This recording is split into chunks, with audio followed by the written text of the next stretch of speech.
Yo bro-bro semua, selamat datang di Tojo Manhwa. Tempat nongkrong paling santai buat lo yang doyan manhwa, aksi, drama, dan plot twist yang bikin mikir dua kali. Di sini kita bakal bahas karya-karya gila yang kadang underrated, kadang overpowered, tapi yang pasti seru abis. Gue udah ngubek-ubek dunia manhwa biar lo nggak perlu tinggal duduk, nonton, dan nikmatin aja. Jadi kalau lo suka cerita yang beda dari yang lain, penuh misteri, fantasi, dan kadang bikin dada sesek, langsung aja pencet tombol like, subscribe, dan aktifin loncengnya, biar lo nggak ketinggalan konten terbaru dari Tojo Manhwa. Ayo, gaskau! Semuanya bermula pada perang melawan Raja Iblis 1000 tahun yang lalu, di hari ketika para binatang iblis menyeberangi garis depan dan menyerang manusia. Kau mungkin sudah berpikir, aduh ini pasti salah satu cerita klise lagi. Aku sudah melihat awal seperti ini sekitar 16 kali. Tapi tunggu dulu, wahai pejuangku. Santai saja. Umat manusia berjuang melawan makhluk-makhluk itu demi bertahan hidup. Namun, perang yang panjang dan tak berkesudahan itu terus berlanjut. Tanah terus-menerus dibasahi darah, sementara jumlah binatang iblis tidak berkurang. Hingga tiba-tiba, seseorang muncul menunggangi naga hitam. Saat itulah penyihir legendaris itu muncul, bro. Dia dengan mudah berhasil menyapu bersih seluruh medan perang, mengalahkan semua binatang iblis. Hanya dengan kehadiran naga yang megah saja sudah cukup membuat semua binatang ketakutan. Semua orang di medan perang memuja sang pahlawan. Tapi kemudian, entah dari mana, dia tiba-tiba jatuh dan meninggal di tanah. Penyihir itu mengalami kematian misterius tepat di saat dia memenangkan perang melawan para iblis. Penyihir itu berkata bahwa dia akan menunggu seseorang yang terobsesi dengan kekuatan, seseorang yang tidak akan tergoda atau terjerumus dalam korupsi. Lalu adegan berubah total ke dalam kereta bawah tanah di mana orang-orang sedang menonton pertandingan UFC, bro. Itu adalah pertarungan ke-17 sang juara dunia dalam mempertahankan gelarnya. Di sekitar oktagon, semua orang bersorak dan berteriak mendukung penantang. Di sudut kiri biru ada seorang pria bernama Patrick, sang penantang. 120 kilo otot murni dan kering seperti binaragawan, dan semua orang berteriak menyuruhnya membunuh. Sementara itu, di sudut kanan adalah sang juara dunia dengan 37 pertarungan dan 37 kemenangan, seseorang yang belum pernah kalah satu pertandingan pun hingga hari ini dan memiliki tubuh kering dengan 5% lemak. 100 kilo otot, rambut hitam dengan gaya keren. Keduanya saling berhadapan. Sang announcer mengatakan bahwa Kim Jin-ho belakangan ini tampaknya tidak menggunakan kakinya, dan Patrick berkata dalam sebuah wawancara bahwa pasti kakinya cedera, dan hari ini adalah hari di mana Kim Jin-ho akan kalah. Semua orang mulai berpikir bahwa pada akhirnya Kim Jin-ho pasti akan kalah. Pria itu sudah berusia 48 tahun. Tidak mungkin dia akan terus menang selamanya. Dan dengan itu, bel berbunyi menandakan dimulainya pertarungan. Patrick bahkan belum bergerak, tapi dia sudah membeku kaku. Kehadiran bajingan itu di depannya benar-benar menakutkan. Itu memang sudah diduga dari seorang juara. Tapi dia sudah tahu kalau kaki orang itu cedera, jadi dia mendekat untuk mencoba melakukan takedown dan melemparkannya ke tanah. Dia merunduk rendah untuk menangkap kakinya, sambil berkata bahwa orang ini sombong karena bahkan berani naik ring dalam keadaan cedera. Tapi saat dia hampir menyentuh kaki itu dan sudah tersenyum karena merasa berhasil, tiba-tiba sudah ada serangan secepat laser dari samping, bro. Darah muncrat di arena dan selesai sudah. Pertarungannya selesai, bro. Patrick sudah berantakan di sana.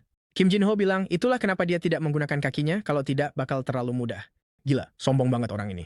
Beberapa saat kemudian dia mengenakan mantelnya, membanting loker hingga tertutup dan bersiap untuk pergi. Seorang pria dengan nada bercanda memintanya untuk menunggu, bilang ada orang-orang yang ingin mewawancarainya, bahwa dia sebaiknya bicara dengan para penggemar dan segala macam itu. Tapi Jin-ho cuma bilang suruh mereka kirim pesan saja. Kalau jadwalnya kosong, dia punya hal yang lebih penting untuk dilakukan. Temannya bilang, dia harus mengerti. Di luar hujan deras. Lalu lintas benar-benar kacau. Jin-ho bilang itu malah lebih bagus. Dia akan berlari dan sampai lebih cepat. Tiba-tiba, dia sudah membanting pintu dan temannya mencoba pergi sambil bilang jaraknya 30 km. Tapi orang itu bahkan sudah tidak ada di sana lagi. Dia menghilang di depan semua orang. Dan sekarang para reporter yang mengganggu pelatih ingin tahu bagaimana dia menciptakan legenda itu. Tokoh utama pulang ke rumah sementara pelatih merasa sejujurnya ini akan menyedihkan. Dia teringat pertama kali melihat anak ini bertarung. Dia debut dengan Meng-KO lawannya lewat pukulan. Pertarungan berikutnya dengan sikutan. Kebanyakan pertarungan tidak bertahan lebih dari 30 detik. Dan yang dirasakan pelatih hanyalah kesedihan. Dia yakin Kim Jin-ho tidak akan menemukan siapapun yang mampu melawannya sampai hari dia pensiun. Lalu dia bilang ke para reporter bahwa soal kaki itu hanya untuk membuat pertarungan jadi lebih sulit. Beberapa waktu kemudian, saat tiba di apartemen, dia basah kuyup. Lantai 14, penuh hadiah di pintu masuk dari para penggemar. Dan bro, orang ini adalah juara dunia, kan? Tempat tinggalnya adalah mansion raksasa. Dan itu ada di dalam gedung apartemen. Kamu paham maksudnya? Orang ini membangun mansion di dalam gedung. Tapi yang paling dia cintai ada di sana, bro. Itu adalah PC gaming. Bener sekali, bro. Juara dunia UFC, kita juga kecanduan game. Bukan sembarang game, tapi game bernama Last Savior. Game yang begitu sulit, sangat sulit, sampai-sampai sebagian besar pemain Korea yang biasanya suka game seperti ini pun menyerah. Namun Kim Jin-ho telah memainkannya setiap hari selama 10 tahun terakhir. Dia terus mengasah kemampuannya dan bertarung melawan orang-orang dan monster yang semakin kuat. Begitulah cara dia menjalani hidupnya. Sang protagonis tersenyum, mengatakan dia berharap hari ini dia tidak menang seperti biasanya. Di medan perang ada karakternya, Feami. Hal yang paling ia sukai adalah sensasi menantang makhluk. Dan sekali lagi, ia berhadapan dengan Raja Iblis, Izar. Beberapa saat berlalu dan ekspresi Jinho berubah. Ia berhadapan langsung dengan Raja Iblis, tapi makhluk itu hampir tidak punya nyawa tersisa. Ia melihat ke bar HP. Ia tidak percaya. Dengan kondisi seperti ini dia akan menang. Dia memukul Raja Iblis, sambil berkata agar bajingan itu membela diri dengan benar. Dia mencoba menyerang ke arah kaki dan bertanya-tanya bagaimana bisa lawannya tidak menghindari serangan yang begitu jelas. NPC malang itu berusaha melawan, tapi sangat sulit. Karakter Kim Jin-ho yang berambut pirang sedang menghabisinya, sambil bertanya-tanya kenapa pola serangan hari ini sangat sederhana, karena setiap serangan yang ia lakukan selalu mengenai sasaran dengan sempurna. Dia mengaktifkan aura singa dan sejumlah tebasan muncul di tubuh Raja Iblis. Saat menyalakan PC hari ini, niatnya adalah untuk mencoba lagi, dengan tujuan meraih kemenangan. Tapi saat ini, dia justru takut untuk menang. Dia berkata pada Raja Iblis untuk bertahan dan mencoba sesuatu yang berbeda, bahwa dia akan menang, bahwa hari ini dia tidak akan kalah. Kim Jin-ho bahkan membengkokkan perintah jarinya, berusaha agar dia tidak menang kali ini, tapi itu sudah tak terelakkan. Akhirnya, ia melancarkan tebasan yang membunuh Raja Iblis. Dengan itu, ia mendapat ucapan selamat karena menjadi orang pertama yang membunuh Raja Iblis Izar. Pada saat itu, ekspresi Kim Jin-ho berubah. Dia telah menjadi juara di dua dunia yang benar-benar berbeda. Mouse bergerak ke layar dan kini dia marah pada dirinya sendiri. Bertanya-tanya siapa lagi yang akan dia lawan sekarang. Mungkin dia harus keluar berlari di tengah hujan ini dan mencari beruang di hutan. Namun kemudian, di tengah awan, muncul cahaya keemasan dan sebuah sambaran petir aneh menghantam. Saat ia merasakan sesuatu mendekat dan menengadah, petir itu tampaknya menyambar tepat ke apartemennya. Layar menjadi gelap dan ia merasakan sensasi vertigo yang aneh, sementara seluruh tubuhnya terasa agak mati rasa. Ia menengadah dan melihat hujan, lalu bertanya-tanya kapan ia bahkan keluar dari rumahnya. Saat menurunkan pandangannya, ia melihat dirinya mengenakan celana oranye aneh. Tiba-tiba seseorang meletakkan tangan di bahunya dan memanggilnya sebutan 218. Seorang gadis berambut pirang dengan mata biru berkata bahwa mereka tidak punya waktu untuk ini. Mereka harus segera melarikan diri dari sana sekarang juga. Dia tidak seharusnya berdiri di sana seperti orang bodoh. Dia agak bingung dan melihat angka 172 di kaos gadis itu, lalu langsung bertanya-tanya di mana sebenarnya dia berada. Di depannya, ada sekelompok narapidana lain yang berusaha melarikan diri dari penjara yang lebih mirip kastil. Melihat salah satu bendera, dia merasa mengenali pola elangnya, tapi kemudian 172 menyuruhnya untuk sadar akan kenyataan, karena ini adalah kesempatan terakhir mereka untuk melarikan diri. Jika tidak, sekarang mereka tidak akan pernah bisa keluar dari penjara Butcher. Lihat ekspresi wajah pria itu, bro. Dan jelas dia sudah mengenali nama penjara Butcher. Aku sudah suka dengan awal cerita ini kan, bro. Orang itu lolos karena sambaran petir. Tuhan melihat ke bawah dan berkata, sudah cukup, pergilah ke dunia lain. Yang ini sudah QOP. Jelas, meskipun sang protagonis menyadari apa yang sedang terjadi, dia masih agak linglung sementara 172 menariknya. Di samping mereka, sekelompok narapidana terus berlalu, menarik gerbang seperti tarik tambang. Kim Jin-ho ingin percaya bahwa ini hanyalah mimpi, tapi di saat yang sama, semuanya terasa terlalu nyata. Dia mulai berlari di samping gadis itu, mencoba memahami bagaimana dia bisa berakhir di dalam game yang dulu sering ia mainkan, sampai akhirnya dia memutuskan untuk menenangkan diri dan melarikan diri dari tempat ini terlebih dahulu, lalu baru memikirkan bagaimana cara memecahkan misteri ini. Tapi tiba-tiba dia berhenti dan memberitahu 172 untuk memperhatikan. Ini aneh. Ini seharusnya adalah penjara paling aman dari semuanya, tapi semuanya benar-benar kacau. 172 berkata itu karena Direktur Clark tidak ada di sana. Sepertinya dia keluar untuk mengurus sesuatu dan inilah kesempatan semua orang untuk melarikan diri. Namun Kim Jin-ho tiba-tiba menarik kerah bajunya dan berlari ke arah yang berlawanan. Dia memintanya untuk melepaskan, mengatakan bahwa dia gila, tapi dia yakin penjara ini terlalu aman untuk bisa kacau seperti ini. Dan ada sesuatu yang memberitahunya bahwa siapapun yang melewati pintu itu tidak akan hidup lebih lama lagi. 172 berusaha melawan, menyuruhnya untuk melepaskan dirinya. Dan pada saat itu, yang lain berhasil membuka pintu dan mulai merayakan, mengatakan bahwa mereka akhirnya bebas. Mereka semua keluar sementara si cowok membawa dia lebih jauh ke dalam penjara. Tapi jelas, senyum para pelarian itu langsung hilang, bro. Tiba-tiba saja, tangan berterbangan, kaki di mana-mana, dan Direktur Clark berdiri tepat di depan mereka semua. Orang itu berbalik dan berkata bahwa tempat ini memang penuh dengan cacing-cacing menyedihkan. Dia memberi perintah untuk membunuh mereka, dan pasukan pun menyerbu masuk. 172 bertanya kenapa dia ada di sana, sementara si cowok langsung bilang kalau ini jelas-jelas jebakan. Sekarang para kriminal itu semua berlarian kembali ke dalam penjara, putus asa, bro. Dinding-dindingnya dipenuhi darah. Beberapa saat kemudian, Clark menyuruh mereka untuk mengumpulkan para penyintas. Barisan para kriminal pun terbentuk. Bro, cuman protagonis kita dan temannya yang berbeda di sana. Copy-paste benar-benar dipakai habis-habisan. Dia tepat di sebelahnya, hampir muntah. Sebenarnya, wow, dia benar-benar muntah di tangannya semuanya. Akan lebih baik kalau dia langsung muntah di lantai. Dan yang paling parah, gara-gara muntah, dia malah dipukul karena bergerak. Jin-ho kaget mereka bisa sekejam itu, bahkan ke anak-anak. Pantas saja kerusuhan sering terjadi di sana. Kalau hal seperti itu terjadi lagi, dia harus ikut terlibat dalam perkelahian. Lalu Clark muncul di depannya, tingginya seperti 78 meter, sambil berkata bahwa anak itu benar-benar beruntung atau terlalu pengecut untuk mencoba melarikan diri. Tapi menurutnya, itu sudah biasa. Setiap penyihir memang seperti itu. Tidak ada yang lain selain pengecut. Menyebut orang seperti mereka sebagai saingan itu menjijikkan. Dia mendekat ke wajah sang protagonis dan berkata bahwa Arihan akan menyesal telah selamat hari ini. Orang itu pergi, dan sang protagonis menatap bayangannya sendiri, bertanya-tanya apakah dia benar-benar baru saja dipanggil Arihan. Seminggu kemudian, langit biru yang indah, dan anak-anak kita sedang bekerja. Mereka harus menghabiskan sepanjang hari menumpuk batu. Tapi bukan karena ada alasan besar, hanya supaya mereka tidak menganggur dan ada yang bisa dikerjakan. Melihat tangannya sendiri yang penuh luka, anak kita, yang aku sendiri sudah tidak tahu harus memanggilnya apa lagi, Kim Jin-ho, 218, Arihan, akan mencari tahu nanti. Tapi orang yang sama ini mengeluh bahwa hanya mengangkat batu saja sudah membuatnya kehabisan napas, dan tubuh ini benar-benar terlalu lemah. Belum lagi, mereka bilang dia adalah seorang penyihir, tapi dia sudah mencoba menggunakan sihir dan tidak terjadi apa-apa. Sepertinya itu benar-benar gagal total, tapi baginya itu tidak masuk akal. Arihan seharusnya tahu cara menggunakan sihir. Itu karena Arihan adalah nama keluarga penyihir terkuat di wilayah itu. Saat itulah dia tersadar. Dia memang berasal dari keluarga itu, mungkin, tapi dibuang karena tidak punya bakat sihir. Mengingat betapa kejam dan sadisnya keluarga itu, hal itu sangat masuk akal. Lalu penjaga menyuruhnya membawa batu itu ke sisi lain. Sang protagonis hanya menurut dan membawa batu itu. Dia menantikan sesuatu yang spesifik. Di jendela sistem, tertulis bahwa karena data yang berlebihan, sinkronisasi memerlukan waktu lebih lama. Orang itu sangat overpowered di dunia nyata, tapi di sini dia justru kesulitan mengunduh filenya. Kemarin dan keesokan harinya, saat waktu makan. Atau, ya, makan itu kata yang terlalu berlebihan. Pada saat makan batu dengan air dan roti yang juga lebih mirip batu, sang protagonis mengeluh bahwa dia sudah berlatih keras. Tapi dengan makanan seperti ini, dia tidak akan bisa membangun otot. Lalu 172 muncul dan bertanya apakah dia tidak akan makan rotinya lagi. Dia bilang tidak dan menyuruhnya untuk mengambil roti itu. Sekarang aku bingung. Jin-ho bilang temannya ini memang aneh. Maksudmu apa? Itu laki-laki. Tidak mungkin. Bukan. Kurasa ada yang aneh mungkin. Kim Jin-ho bertanya-tanya kenapa orang ini dan aku akan sebut orang saja dulu sampai tahu dia laki-laki atau perempuan dikurung di sini padahal masih muda. Dan 172 memberitahunya untuk berhati-hati akhir-akhir ini. Sepertinya gara-gara orang kita ini, beban kerja semua orang jadi bertambah dan tidak ada yang senang karenanya. Sekarang Jin-ho jadi paham kenapa begitu banyak orang menatapnya di tempat itu. Dan 172 memberitahunya untuk berhati-hati, terutama dengan 5-9, pemimpin para tahanan, yang juga punya reputasi buruk di arena. Jin-ho lalu bilang, sebaiknya tidak bicara dengannya, karena dia juga bisa ikut-ikutan dalam bahaya. Tapi 172 bilang dia sudah kenal semua orang, jadi dia bisa cuek saja.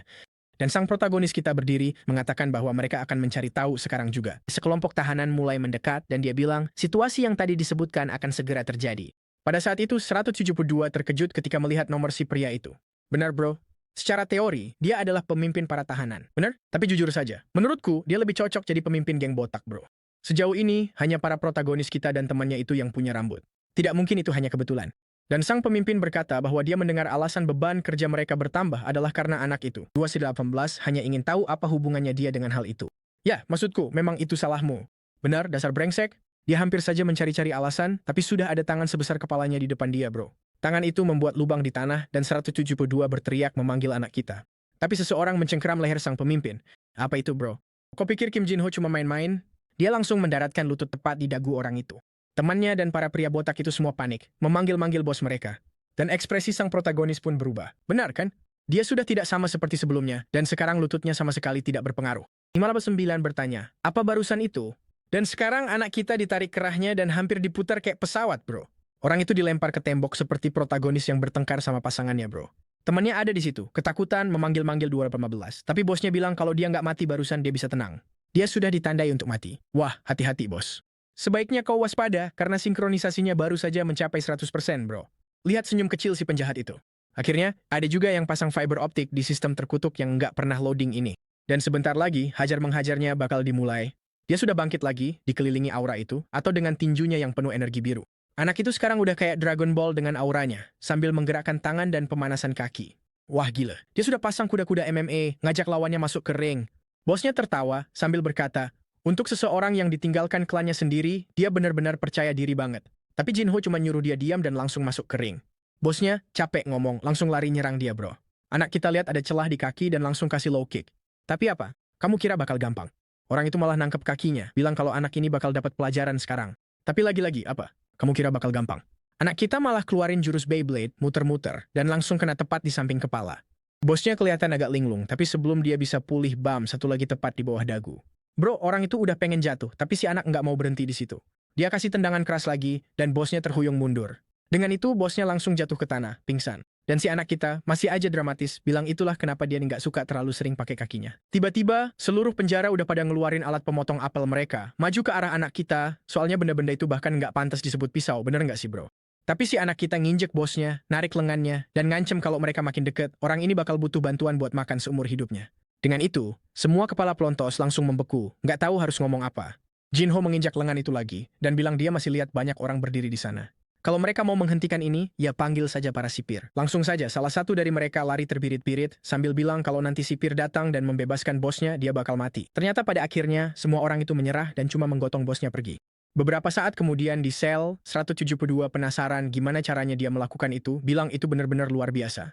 Belum lagi, anak itu terlihat seperti tiba-tiba jadi lebih tinggi. Apa yang terjadi? Sang protagonis bilang itu hasil dari bolak-balik mengangkut batu, tapi jelas saja itu sebenarnya karena dia menyelaraskan statistik tubuh aslinya dengan yang ada di game. Ini pertama kalinya sang protagonis membawa tubuh aslinya ke sini, karena tubuh aslinya jauh lebih kuat daripada yang di game. Paham kan maksudnya? Biasanya ceritanya selalu tentang orang yang punya tubuh payah, lalu masuk ke tubuh yang luar biasa. Dan sekarang, yang bikin si bocah kita terkesan adalah statistiknya. Z Arahan, penuh dengan imun S-rank bro. Duelis abadi, pangkat penantang, Archmage pangkat S. Bro, Grim punya semuanya. Yang dia rasa aneh adalah kelasnya benar-benar penyihir. Dan karena itu, dia cuma punya 50% atau kurang untuk kelincahan, kekuatan, dan daya tahan. Dan meskipun dia kelas penyihir, dia benar-benar nggak punya mana sama sekali. Dengan kata lain, dia kehilangan setengah atributnya tanpa alasan sama sekali. Belum lagi, ini sama sekali nggak masuk akal karena dia berasal dari keluarga arahan yang penuh dengan para jenius. Sementara itu, 172 hanya menatap, bertanya-tanya apa yang sedang diomongin orang gila ini sambil tertawa sendiri. Nggak mungkin. Orang ini berbaring di tempat tidur, mencoba mencari tahu bagaimana mungkin dia bereinkarnasi ke tubuh seburuk ini. Tapi pertama-tama, dia harus menenangkan diri dan mulai mempertimbangkan pilihannya. Dia punya yang disebut penalti pertumbuhan, yang membuat semua atributnya terpotong 50-50-50. Tapi meskipun begitu, itu masih lebih baik daripada nol. Belum lagi, kekuatan fisik adalah sesuatu yang dia tahu cara mengembangkannya dengan lebih baik. Satu-satunya masalah yang jelas adalah makanan di sana sangat buruk dan sama sekali tidak membantu. Yang ingin dia pahami lebih jauh adalah tumpukan bakat peringkat S ini. Jika dia memiliki semua itu dan bisa memiliki mana, maka dia akan benar-benar jadi tak terkalahkan. Berkah Archmage seperti itu hanya untuk segelintir orang saja. Tapi semuanya baik-baik saja. Dia akan mencoba mencari cara untuk mengatasi masalah tidak punya mana ini. Pasti ada solusinya. Tepat saat itu, tiba-tiba, orang dari luar sel mulai memanggil beberapa nomor. Semua orang yang dipanggil dipaksa keluar dari sel. Dia bertanya apa yang sedang terjadi, dan 172 menjawab bahwa itu adalah orang-orang yang masuk antrean kematian bro. Pada dasarnya mereka akan mendapat satu kali makan terakhir lalu selamat tinggal. Dia bilang dia mengerti, lalu menanyakan nama temannya. Untuk kesedihan sebagian orang dan kegembiraan yang lain, namanya adalah Ryu. Jadi ya, dia memang benar-benar teman. Dan si tokoh kita memperkenalkan dirinya sebagai Z Arahan. Arahan itu nama yang cukup jelek, jadi mulai sekarang aku akan memanggilnya Z, soalnya Z itu keren. Ngerti maksudku? Z bertanya pada Ryu apakah dia akan lama di penjara, dan Ryu bilang dia akan segera kabur. Tokoh utama ingin tahu caranya. Dia bilang itu sederhana. Penjaga di depan punya kunci. Z mengira dia akan mencurinya, tapi Ryu bilang itu mustahil. Orang itu mungkin sudah pensiun, tapi dia adalah seorang ksatria 5 lingkaran. Direktur Clark adalah perwujudan ksatria yang membenci penyihir. Itu karena di dunia Last Savior, ksatria dan penyihir saling membenci. Dan sekarang Z bertanya-tanya bagaimana dia akan kabur dari tempat ini. Tempat ini dijaga oleh seseorang dengan 5 lingkaran. Aneh. Ini pertama kalinya aku melihat lingkaran digunakan untuk seseorang yang tidak menggunakan sihir. Lalu Ryu berkata itu tidak terlalu sulit. Kamu hanya perlu mencurinya tanpa dia sadari. Bagi seseorang yang berasal dari jalanan, itu mudah. Satu-satunya masalah adalah Clark sangat waspada. Sejauh ini, dia belum melihat satupun kesempatan. Z tersenyum dan berkata sekarang dia benar-benar melihat cara untuk kabur dari tempat ini. Keesokan harinya, pekerjaan akan dimulai lagi. Dan salah satu penjaga mengumumkan bahwa atas perintah bos, mereka harus membawa lebih banyak batu hari ini. Orang-orang mulai mengeluh mengatakan ini tidak akan berhasil. Sebentar lagi semua orang akan mati. Penjaga menodongkan pedang ke leher seseorang, dan salah satu pria botak berkata, dia hanya ingin tahu kenapa mereka dipaksa sekeras ini. Tidak ada alasan untuk semua ini. Penjaga itu menoleh ke samping dan berkata mereka seharusnya sudah tahu siapa yang harus disalahkan. Jelas semua orang menatap Z. Lalu penjaga itu batuk dan berkata dia akan kembali beberapa menit lagi. 172 memperingatkannya bahwa jelas-jelas mereka sedang menjebaknya agar yang lain bisa menyerangnya. Oh ya, para protagonis kita sudah menyadari bahwa para ksatria yang mengikuti kode kehormatan ini bertingkah sangat berbeda dari seharusnya. Sementara Ryu sedang berlari, dia tidak ikut campur dalam urusan ini. Tapi sepertinya dia punya rencana karena dia bilang dia tidak akan membiarkan Z mati. Jelas, semua tahanan juga sampai pada kesimpulan yang sama. Untuk mempermudah pekerjaan, mereka harus membunuh Z. Sang protagonis tersenyum dan berkata bahwa ini memang situasi yang tak terhindarkan. Semua preman langsung menyerbunya, sambil berkata dia terlalu percaya diri. Tapi begitu yang pertama maju, dia langsung disambut dengan lutut ke dagu. Bola bowling jatuh ke lantai, dan sekarang semua orang ketakutan. Bertanya-tanya siapa lagi yang cukup nekat untuk maju berikutnya. Tapi Z malah menyuruh mereka semua untuk menyerangnya sekaligus. Dan kelompok itu pun kembali maju. Tapi yang pertama datang lagi-lagi langsung dihantam palu ke kepala saat Z melemparkan sikut dan menghantam. Z kesal karena para bajingan ini terus datang satu persatu, lalu satu lagi dan satu lagi, bukannya menyerangnya bersama-sama. Satu lagi jatuh ke tanah, dan dia berkata orang-orang ini benar-benar kurang agresif. Dan tepat saat dia menyadari sesuatu, dia langsung menunduk tepat waktu dan menghindari serangan lutut lainnya. Dan lebih banyak hantaman kepala, pukulan, ini benar-benar perkelahian besar di mana-mana. Dan dari kejauhan, Ryu menyaksikan semua ini. Anak itu meninggalkan jejak tubuh-tubuh tergeletak di tanah, dan dia sama sekali tidak tahu kalau Z sekuat itu. Tapi tepat saat itu, seseorang di sebelahnya memanggil Ryu dan menyuruhnya ikut. Sementara itu, Z sudah menendang perut orang-orang dengan dropkick. Seperti biasa, mereka mengeluarkan pisau 3 cm itu yang sebenarnya cukup besar, bahkan cukup mengesankan. Setidaknya, itu yang dia bilang. Tapi Z udah mendaratkan satu pukulan di wajah orang berikutnya, sambil kembali menantangnya untuk menyerangnya dengan sekuat tenaga. Dan jelas pada saat itu, dia benar-benar menikmati pertarungan itu. Orang ini sudah bertarung seumur hidupnya, jadi kalau ada satu hal yang dia suka, itu adalah mempertaruhkan nyawanya. Tidak ada yang lebih memuaskan daripada menghindari serangan yang bisa saja membunuhmu. Adrenalin itulah yang membuatnya begitu kecanduan, baik pada permainan itu maupun pada seni bela diri. Dia mendapat satu pukulan lagi di dagu, satu lagi di belakang leher sambil bertingkah gila, jelas tidak waras, sampai seseorang menginjak punggungnya dan memanggil-manggil si Z arahan sialan itu. Majin Buu menangkap Kid Buu albino yang sedang teler itu dan memberitahunya bahwa jika dia tidak berhenti, temannya akan mati. Jelas, ya Ryu sudah tertangkap. Tapi si jagoan kita hanya tersenyum dan berkata bahwa mereka telah membuat kesalahan besar. Ryu berusaha melepaskan diri, menggigit, dan melakukan segala cara. Dan Kid Buu yang teler itu berkata bahwa anak itu akan mati di malam 2 lingkaran, jadi itu tidak terlalu memalukan. Dia melompat untuk menyerang, tapi jelas, Z menghindarinya dengan mudah. Orang itu terlihat seperti bahkan tidak tahu apa yang baru saja terjadi, sambil berkata Z menghilang. Dan saat dia melihat ke samping, mereka sudah ada di sana, mengobrol dengan tenang. Kid Buu ingin tahu apa yang baru saja terjadi, sihir macam apa yang dia gunakan. Orang kita bilang, bukan sihir bro. Sebuah gerakan dan kulitnya mulai mendekat, terlihat seperti balerina, tapi mendaratkan pukulan sempurna ke leher. Orang malang itu terseret di lantai. Tapi tepat saat itu Clark muncul, memanggil nomor 218, mengatakan dia harus memberikan penjelasan. Tapi seseorang menyela dan berkata bahwa 218 adalah korbannya. Itu Ryu, yang menjelaskan bahwa dia telah disandera dan Z lah yang menyelamatkannya. Clark melihat tumpukan orang yang pingsan di lantai dan dia tampak kesal karena orang-orang ini selalu saja jadi bulan-bulanan. Lalu dia bilang ingin menanyakan sesuatu pada Z. Dia ingin tahu apakah Z entah bagaimana telah menggunakan mana. Dengan nada agak cuek Z menjawab mungkin saja. Tapi kemudian Clark mengaktifkan auranya. Para tahanan yang tergeletak di lantai bangun hanya untuk mengatakan mereka tidak bisa bernapas. Sementara Ryu yang masih berdiri langsung jatuh ke lantai. Sekarang itu masuk akal. Tapi di tengah semua itu bro, tokoh kita tetap berdiri di sana tanpa tersentuh di dalam penghalang mana. Itu adalah salah satu trait peringkat S, yaitu resistensi terhadap penekanan. Akhirnya dia menyadarinya. Itu adalah kemampuan imun mental. Orang ini begitu percaya diri, dia bilang semuanya jadi masuk akal. Dia telah mencapai puncak di bumi, memenangkan 27 pertarungan berturut-turut di puncak dunia. Tidak mungkin orang biasa dari dunia seperti ini bisa menakutinya. Namun Clark tidak suka melihat anak itu masih berdiri. Dia mulai kehilangan akal sehatnya. Dia ingin tahu bagaimana mungkin seorang bajingan tanpa mana masih bisa bertahan dari ini. Orang itu bahkan menarik lebih banyak aura dan mulai menekan lebih keras. Sedikit lagi dia pasti bakal ngompol ketakutan. Tapi resistensi penekanan peringkat S itu mutlak bro. Dan dengan tangan di pinggang, dia benar-benar santai. Ekspresi Clark berubah. Dia bahkan tidak bisa memahami bagaimana ini bisa terjadi. Para penjaga lainnya memohon padanya untuk berhenti, mengatakan kalau terus begini, semua orang di sana akan mati. Tiba-tiba, Clark menonaktifkan auranya. Menatap Z, dia berkata sebaiknya dia mencoba menenangkan diri. Kalau tidak, kapan saja dia akan menggorok lehernya. Dia menatap anak itu sekali lagi lalu berbalik, menyuruh semua orang kembali bekerja. Tapi Z menyuruhnya untuk tunggu sebentar dan bilang kalau dia punya sesuatu yang ingin dikatakan. Dia bilang dia sudah lelah melakukan pekerjaan menumpuk batu yang bodoh itu, dan dia juga sudah sangat muak dengan para tahanan lain yang terus menyerangnya. Dan itulah sebabnya dia berencana untuk mengakhiri semuanya. Ryu bertanya apa yang sedang dibicarakan orang gila ini, dan Z menjawab bahwa dia ingin masuk ke barisan hukuman mati bro. Clark mempertanyakan apakah dia tahu apa yang sedang dia katakan. Ini bukan sesuatu yang bisa dia ubah pikirannya nanti. Tapi si Z bilang Clark bahkan boleh merekamnya di bola kristal kalau mau. Dia tidak akan mundur. Clark berkata, bagus kalau begitu, lalu menyuruh seseorang untuk membawa barang pendaftaran. Langsung saja Z bilang sekarang karena dia sudah masuk daftar hukuman mati, dia ingin meminta makanan terakhirnya. Dia mau steak burung, dengan porsi yang cukup besar untuk mengenyangkan perutnya. Sepertinya itu sesuatu yang sangat mahal, karena ekspresi wajah para penjaga sudah cukup menjelaskan bro. Mereka bilang itu gila.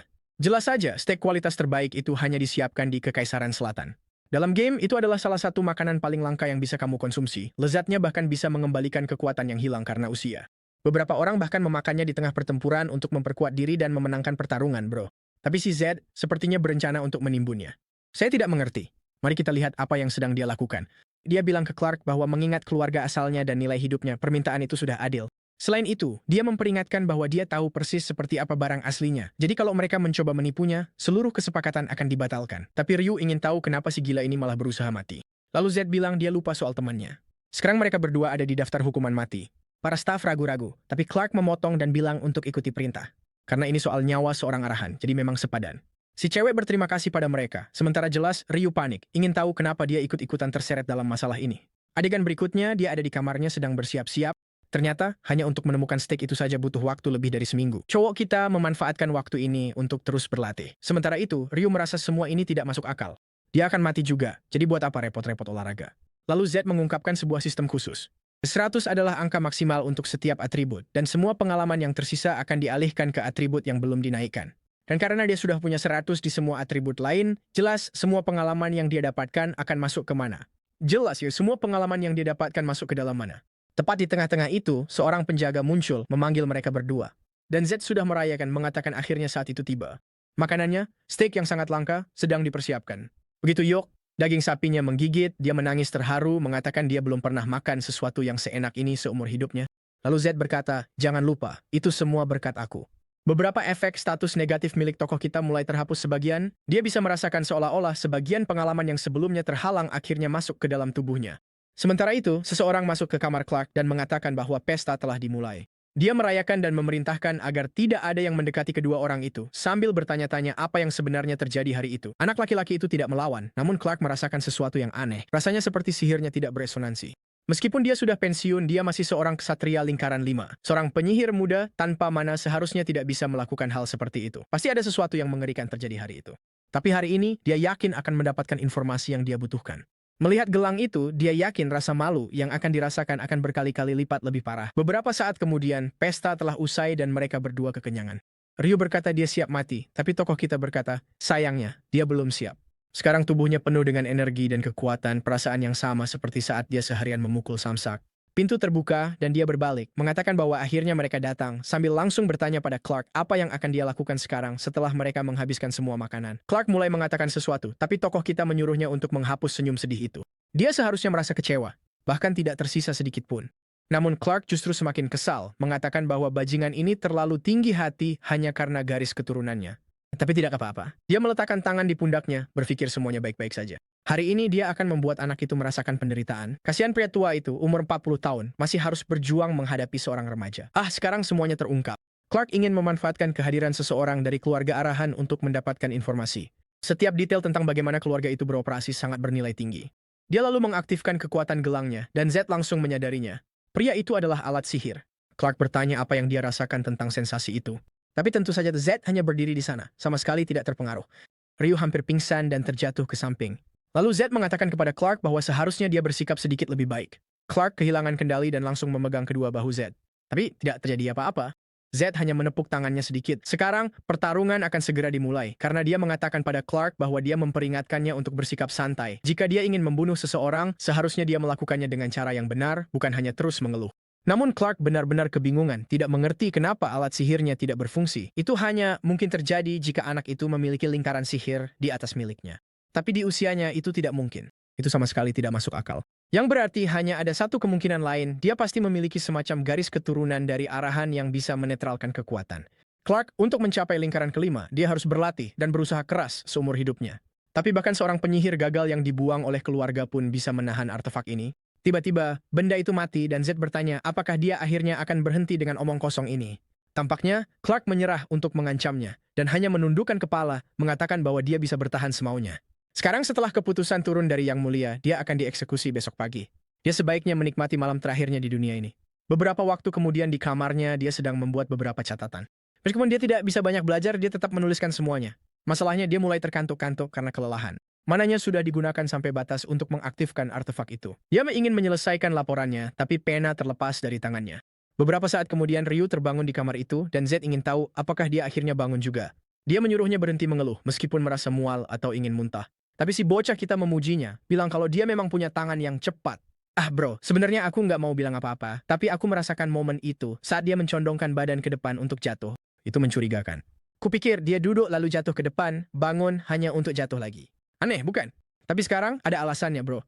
Si bocah kita memujinya, bilang dia sudah melakukan pekerjaan yang bagus. Bagi orang lain itu pasti sudah gila. Tapi dia benar-benar diam dan licik. Namun, Ryu bilang itu hanya berhasil karena Z mengalihkan perhatian Clark. Dan dia ingin tahu apakah dia benar-benar baik-baik saja setelah semua itu. Si bocah kita bilang dia baik-baik saja, lalu Ryu bilang pasti ada sesuatu yang mencurigakan tentang dirinya. Pada saat itu Z memutuskan untuk mengabaikan hal itu dan memeriksa statusnya. Mana masih tetap nol. Tapi sekarang semua yang lain turun ke minus 40, artinya dia sedikit lebih kuat. Steak itu benar-benar membuat perbedaan. Tubuhnya semakin nyaman untuk dihuni, dan dia bahkan tidak bisa membayangkan betapa enaknya rasanya jika statistiknya 100%. Lalu dia memberitahu temannya bahwa mereka harus kabur malam ini. Jadi kalau dia sudah pulih, saatnya sekarang. Ryu bilang ini gila. Clark akan menyadari mereka muncul kapan saja sekarang. Tapi orang kita, yang jelas sudah tahu, bilang jangan khawatir, dia mungkin sedang tidur. Ryu penasaran, tapi alasannya sudah jelas kan teman-teman. Gelang yang digunakan Clark itu menyedot mana dari tubuh dalam jumlah yang tidak masuk akal. Tapi itu menyebabkan kelelahan setelahnya. Dan karena Z melihat barang itu mati sebelumnya, dia tahu orang itu sedang tidur, semua berkat fakta bahwa dia dibawa ke ruangan itu. Dan orang ini berjalan-jalan sambil membawa kunci. Rencananya sederhana. Waktunya untuk pergi telah tiba dan mereka berdua pun bangkit. Ryu ragu-ragu, tapi si jagoan kita bilang bagian tersulit sudah lewat. Dia menendang jeruji dan jerujinya langsung jatuh, bro. Beberapa batang logam jelas tidak akan bisa menghentikannya. Tentu saja, di luar, para penjaga pertama langsung bereaksi, ingin tahu apa yang dia lakukan. Lalu Z menjawab, bukankah sudah jelas bro, aku mau kabur dari tempat ini. Dan mereka bahkan tidak sempat melihat apa yang menimpa mereka. Dan mereka berdua sudah di luar, berlari melintasi halaman. Tapi ternyata para penjaga yang terorganisir itu sudah berbaris di gerbang. Aduh, kasihan banget orang-orang yang datang buat menghentikannya, bro. Lihat saja orang yang di tengah itu. Bro, kamu sama sekali nggak punya peluang. Para penjaga menembak ke arah Z untuk menghentikannya, tapi Z malah menerobos maju, membuat Ryu ketakutan. Orang pertama yang menghalangi jalannya kelihatan seperti punya 6 anak seumuran Z. Dia berlari melewati, menghindar dengan mudah, lalu menempelkan tangannya tepat di wajah si penjaga, membanting satu penjaga ke penjaga lain, seperti main bowling pakai orang. Kasihan para penjaga itu, udah tergeletak semua, tubuhnya melintir ke sana kemari. Sebelum yang kedua sempat bereaksi, bam, pukulan langsung ke lehernya. Sentuhan bersih yang langsung membuatnya kehabisan napas. Z terus bergerak dari sisi kanan, dan sekarang sisanya benar-benar seperti dimakan hidup-hidup. Dia menendang orang pertama yang tadi dia lempar, sementara yang di belakang lebih fokus bertahan daripada menyerang. Ada orang bodoh yang mencoba menebas dengan pedang, tapi Z menunduk menghindar dan mendaratkan tendangan tumit tepat di tulang rusuk orang itu. Orang itu nyaris jatuh tersungkur. Z bahkan menahan tebasan pedang berikutnya dengan satu tangan di tanah. Tendangan lagi. Gila, orang ini benar-benar raja taekwondo. Ada lagi yang jatuh menelungkup ke tanah, dan 2 orang malang lainnya datang dari belakang. Lihat deh ekspresi psikopat itu, ya kan? Seperti biasa, dia menikmati semuanya. Aku bahkan nggak tahu apa yang dia lakukan, tapi dia menendang satu orang sampai terlempar ke orang lainnya. Sementara itu, Ryu bahkan tidak percaya dengan apa yang dia lihat. Beberapa saat kemudian, lihat saja ekspresi Clark sekarang benar-benar kebingungan. Dia sadar kalau dia tertidur di saat yang paling buruk. Anak buahnya semua terkapar di tanah, memohon ampun. Sayangnya, nomor 2 slot pembalas berhasil kabur. Jelas saja, dia langsung memberi perintah untuk memulai perburuan.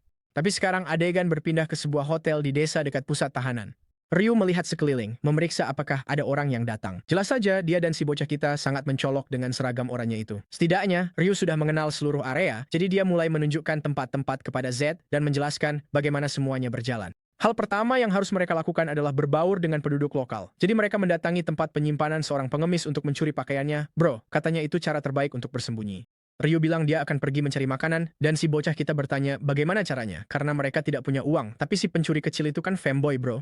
Dia bakal mencurinya dengan mudah. Dan dia bahkan bilang ke Z untuk tunggu saja di situ seperti karakter sampingan, dia akan segera kembali. Setelah itu 2 jam kemudian, si bocah kita punya warna mata yang berbeda. Itu karena si pencuri bahkan membawakan dia lensa kontak.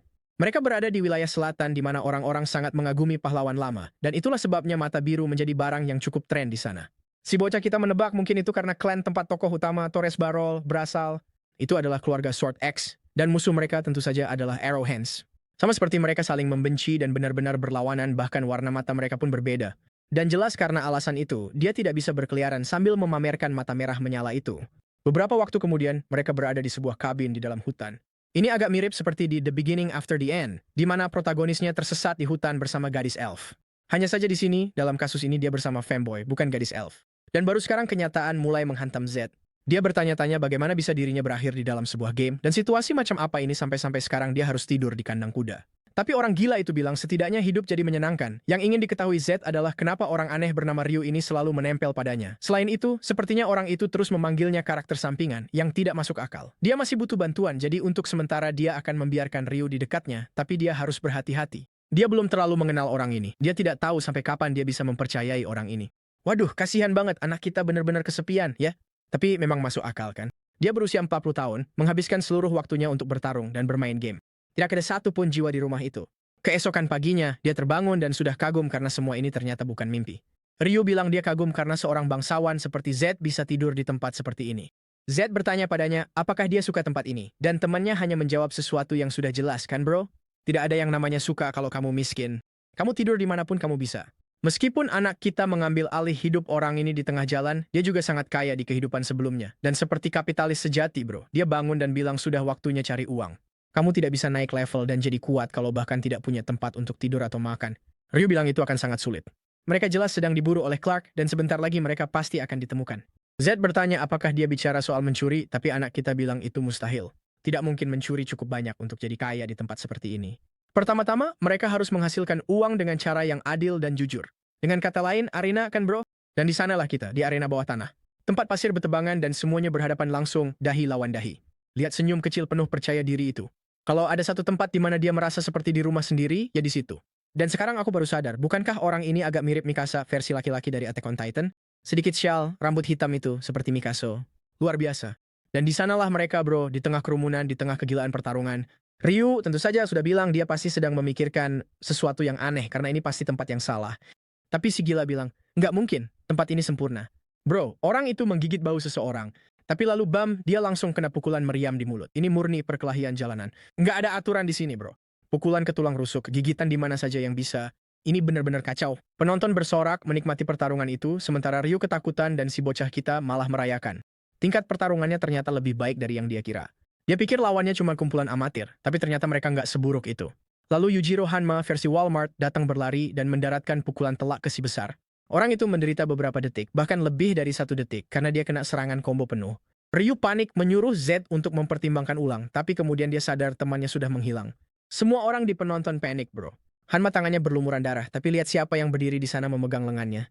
Itu Mikasa. Maksudku Z yang bilang supaya dia sedikit lebih santai. Yujiro Hanma versi Walmart berdiri di sana kebingungan, bro. Tentu saja, Ryu sudah mengira orang itu kehilangan akal sehatnya, dan para cewek di kerumunan mengira ini zaman modern. Mereka bertanya ke wasit apakah dia dibayar untuk membiarkan seseorang mati. Yujiro menarik lengannya dari genggaman Z, bertanya apakah dia semacam bangsawan dan apakah dia punya keinginan untuk mati. Tapi bro, Z bilang sama sekali tidak. Mereka seharusnya bisa tahu hanya dengan melihat dia cuma anak jalanan biasa. Lalu penonton jadi marah, menyuruh Yujiro untuk menghajar bocah yang mengganggu pertarungan itu. Z bilang tidak masalah, dia akan bertanggung jawab dengan pertarungan yang bakal menghibur semua orang. Jelas saja, Ryu merasa ini ide buruk dan langsung ngoceh, mengomel sejuta hal di telinga Z. Tapi Z menyuruhnya tenang, bilang kalau yang perlu dilakukan temannya hanyalah bertaruh semua yang dia punya untuknya di pertarungan ini. Ryu sebenarnya tidak mau, tapi Z mengingatkannya, bro, daging yang mereka makan tadi itu enak banget. Jadi setelah pertarungan ini, mereka akan mengadakan pesta makan lagi. Itu dia, berhadapan langsung. Lawan bilang dia salut sama anak itu karena nekat banget. Setidaknya dia nggak kelihatan takut. Tapi kemudian ada sesuatu yang menarik perhatiannya. Sikap anak itu tampak aktif, napasnya terlihat stabil, dan dia menatapnya dengan aura membunuh. Jelas posturnya jauh lebih baik daripada siapapun yang pernah dia lihat di ring itu. Tiba-tiba, justru Yujiro yang gemetar, meyakinkan dirinya sendiri bahwa mustahil dia bisa setakut ini pada seorang anak. Dia memutuskan untuk langsung menyerang sambil berkata semua ini tidak masuk akal. Tapi dia langsung disambut dengan pukulan meriam ke pipi, dan boom, hidungnya langsung mengucur darah. Dan Z bahkan bertingkah seperti pelatih, berkata pada pria itu, kamu nggak pernah mulai pertarungan dengan melempar pukulan dari belakang bahu.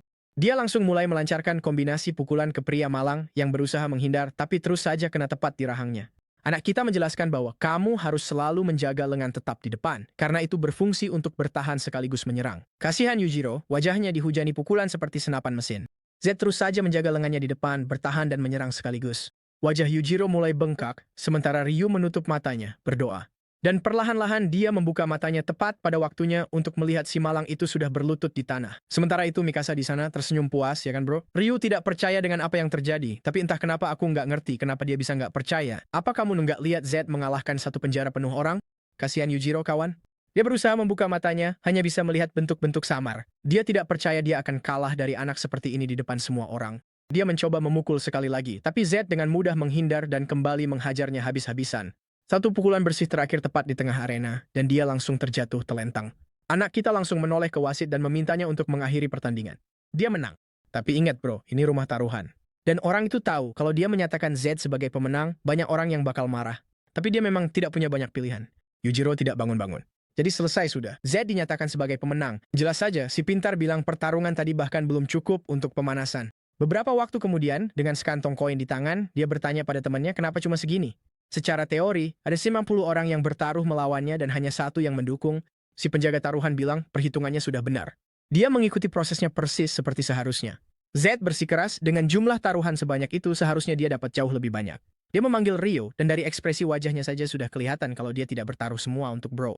Saat itu juga, seseorang yang tinggi mendekat, rambut biru panjang berjalan ke arah mereka. Dan kita sudah bisa melihat bakat si pencerita. Hah? Gaun merah kecil. Masalahnya cuma satu, wajahnya kayak penjahat. Kayaknya nggak mungkin dia bakal jadi teman si bocah kita. Jelas-jelas dia cuma bakal bawa masalah. Dia mendekat sambil bilang ingin ngobrol sebentar, tapi dia langsung tanya, siapa kamu?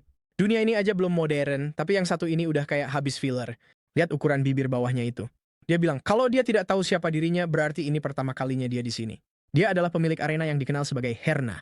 Tapi Z sudah berjalan melewatinya sambil bilang bagus untuk tahu, tapi dia lagi nggak mood buat ngobrol. Ryu sudah sadar ini nggak akan berakhir baik. Dan dua pria raksasa bro, sudah menghadang jalan seperti tembok di depan si bocah kita. Dan dengan berani dia menengadah 90 derajat ke atas dan bertanya apakah semua orang di sini mau berakhir tergeletak di tanah. Para pria berhang besi itu semua kebingungan, mengira anak ini benar-benar sudah gila. Dari belakang Herna berkata bahwa prajurit yang dia kalahkan itu didatangkan dari kota besar. Dia harus mengerti apa artinya itu. Dia akan membiarkannya pergi hari ini, tapi dia bisa yakin mereka akan bertemu lagi di tempat yang jauh lebih santai. Waduh, lo yang satu ini berbahaya. Dia suka bermain permainan yang berbahaya seperti ini. Larina. Dan dia bilang dia benar-benar suka anak laki-laki yang sangat kuat. Aduh. Tapi sepertinya dia berhasil kabur dengan baik, karena keesokan harinya kita sudah ada di bar dan Ryu kelelahan, mengatakan bahwa Z benar-benar gila karena bertingkah percaya diri di depan wanita itu. Dia harus mengerti wanita itu yang menguasai seluruh tempat itu. Tapi sih menurut anak kita, dia hanya sih terlihat seperti rubah tua yang kecanduan uang. Ryu bilang dia benar soal itu. Dia dikenal sebagai si rubah di sekitar sini. Artinya dia mungkin mencoba mendekatinya untuk mendapatkan keuntungan tertentu. Tapi, bro, ini bukan pertama kalinya Z dianggap sebagai seorang jenius. Begitu dia mulai terkenal dan memenangkan banyak pertarungan, jutaan tawaran langsung berdatangan. Semua orang menawarkan kontrak dan berbagai pilihan tanpa henti. Waktu itu dia masih agak polos dan sempat beberapa kali tertipu. Tapi karena keberuntungan semata, dia menemukan manajernya, orang yang membuatnya jadi juara. Jelas, semua itu mengajarkannya dengan sangat jelas apa yang dibutuhkan untuk mencapai puncak. Karena dia memanggil wanita itu rubah tua karena kebijaksanaannya, sebentar lagi mereka akan tahu siapa yang benar-benar lebih bijak. Daging mewah yang mereka pesan pun disajikan. Ryu sudah tidak sabar ingin langsung makan, tapi teman kita menyuruhnya menunggu. Jelas sekali mereka sedang ditipu. Ini jauh dari kualitas yang mereka pesan. Ini bukan steak super langka itu. Kalau iya, mereka tidak akan bisa menyajikannya untuk semua orang di bar. Ryu berkata, terserahlah, aku lapar. Begitu steak masuk perut, rasanya juga sama saja. Tapi Z bilang, kalau mereka sudah membayar untuk steak birdie, maka itulah yang harus mereka dapatkan. Dia memanggil salah satu pelayan, yang langsung berkata kalau dia mau komplain, sebaiknya pergi saja karena tidak ada yang suka kehadirannya di sana. Z sama sekali mengabaikan ucapan pelayan itu dan hanya berkata, steak ini palsu, lebih baik kau bawa yang asli sebelum mengeluh tentangku. Pelayan itu bertanya apakah dia sudah gila. Anak kita menyuruhnya memanggil bos. Dan sekarang pria itu yakin kalau anak jalanan ini memang gila. Tapi dia bilang, baiklah. Kalau dia benar-benar ingin bertemu bos dan mengikutinya, jelas ini tidak akan berakhir baik. Di dalam kantor bos, ada seorang pria gemuk dan sekelompok preman yang sudah mengacungkan pisau ke arah pintu. Pria itu bertanya apakah dia pelanggan yang bikin masalah, dan Z hanya menjawab bahwa yang bikin masalah adalah orang-orang yang menjual barang palsu di tempat ini. Pria gemuk itu menyuruh preman pertama maju, sambil berkata bahwa anak itu tidak mengerti situasi yang sedang dihadapinya. Tapi Z sudah tersenyum. Pertarungan kecil lagi untuk dia nikmati. Anak-anak bar, kasihan sekali semuanya menyerbu masuk hanya untuk dipukul di wajah seperti biasa. Yang satu lagi lengannya dipatahkan, lalu satu lagi kena pukulan di leher, menghindar dari serangan lain, mendaratkan pukulan bersih, dan melemparkan pria itu ke punggungnya. Bos gemuk, yang tadinya merayakan, sekarang mulai melihat situasinya berbalik menjadi buruk untuk dirinya. Seluruh kelompok tergeletak di lantai dengan sesuatu yang patah, dan Z berdiri di tengah-tengah mereka semua. Ryu memperingatkan mereka untuk berhati-hati bahwa inilah anak yang mengalahkan Walmart Yujiro. Dan rupanya si pria gemuk itu pernah mendengar cerita serupa, tapi mengira itu hanya rumor. Sekarang dia ingin tahu apa yang Z inginkan.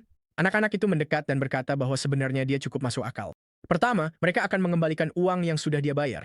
Kedua, mereka akan membayar steak yang dia makan dengan harga steak burung asli.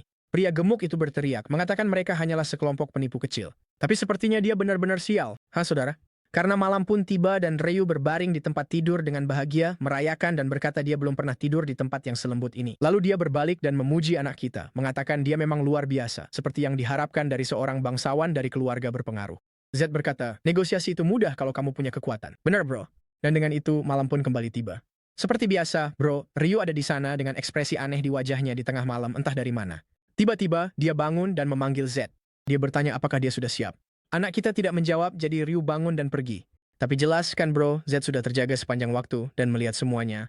Beberapa hari pun berlalu. Ryu masuk ke ruangan sambil berkata dia kelaparan. Dia ingin tahu jam berapa mereka akan keluar untuk makan. Z, seperti biasa, sudah berlatih seharian penuh. Ryu bertanya bagaimana mungkin dia tidak istirahat sama sekali. Sang protagonis berdiri dan melihat statistiknya. Dia berkata sayangnya, statistiknya tidak naik lagi. Sebanyak apapun dia berlatih atau memeriksa, mananya tetap saja nol. Mungkin karena dia berusaha naik dari 0 ke 1, ya kan? Itu memang bagian yang paling sulit, butuh waktu sedikit lebih lama. Dia menoleh ke Ryu sambil berkata latihan sudah selesai dan sekarang saatnya mereka pergi sarapan steak. Sudah 3 hari sejak terakhir kali mereka pergi, memberi kesempatan pada para pegawai untuk memulihkan diri. Karena beberapa kali terakhir mereka ke sana, mereka makan 10 porsi. Dan pada akhirnya, para staf harus membayar mereka. Lalu Z bertanya pada Ryu berapa banyak koin yang masih mereka miliki. Ryu menjawab bahwa koin mereka hampir habis karena biaya hidup di kota ini benar-benar gila mahalnya. Z bilang dia mengerti. Tapi bro, kenyataannya, ini adalah game yang sudah dia mainkan selama 10 tahun. Dia sangat paham soal ekonomi. 50 koin emas, penghasilan mereka itu bukan sesuatu yang bisa dihabiskan dalam beberapa hari saja seperti itu. Mungkin Ryu mengira dia bodoh. Hanya seorang bangsawan yang tidak paham bagaimana dunia bekerja. Dan sekarang Z ingin tahu, apakah ini karena keserakahan? Apa yang sedang dia sembunyikan? Atau apakah dia punya semacam kecanduan? Untuk saat ini, dia akan tetap pura-pura tidak menyadari apa-apa, karena dia belum melihat tanda-tanda pengkhianatan. Tapi pada akhirnya, dia harus memahami alasannya.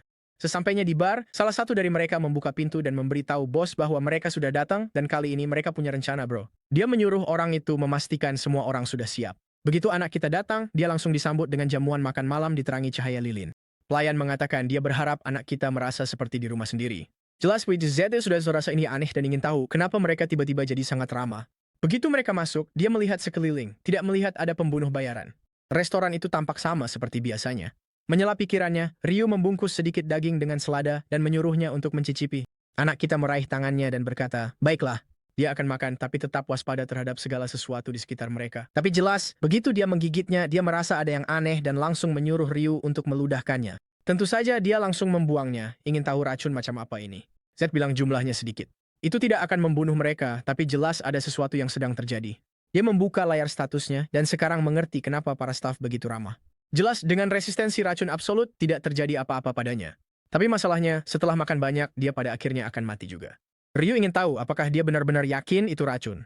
Dia aja tidak mencium apa-apa, tidak menyadari apa-apa, jadi kenapa mereka tidak bisa memakannya? Z hanya bilang itu karena dia seorang arahan hanya untuk mengalihkan pembicaraan yang membuat Ryu marah. Dia berkata, jadi begitu ya.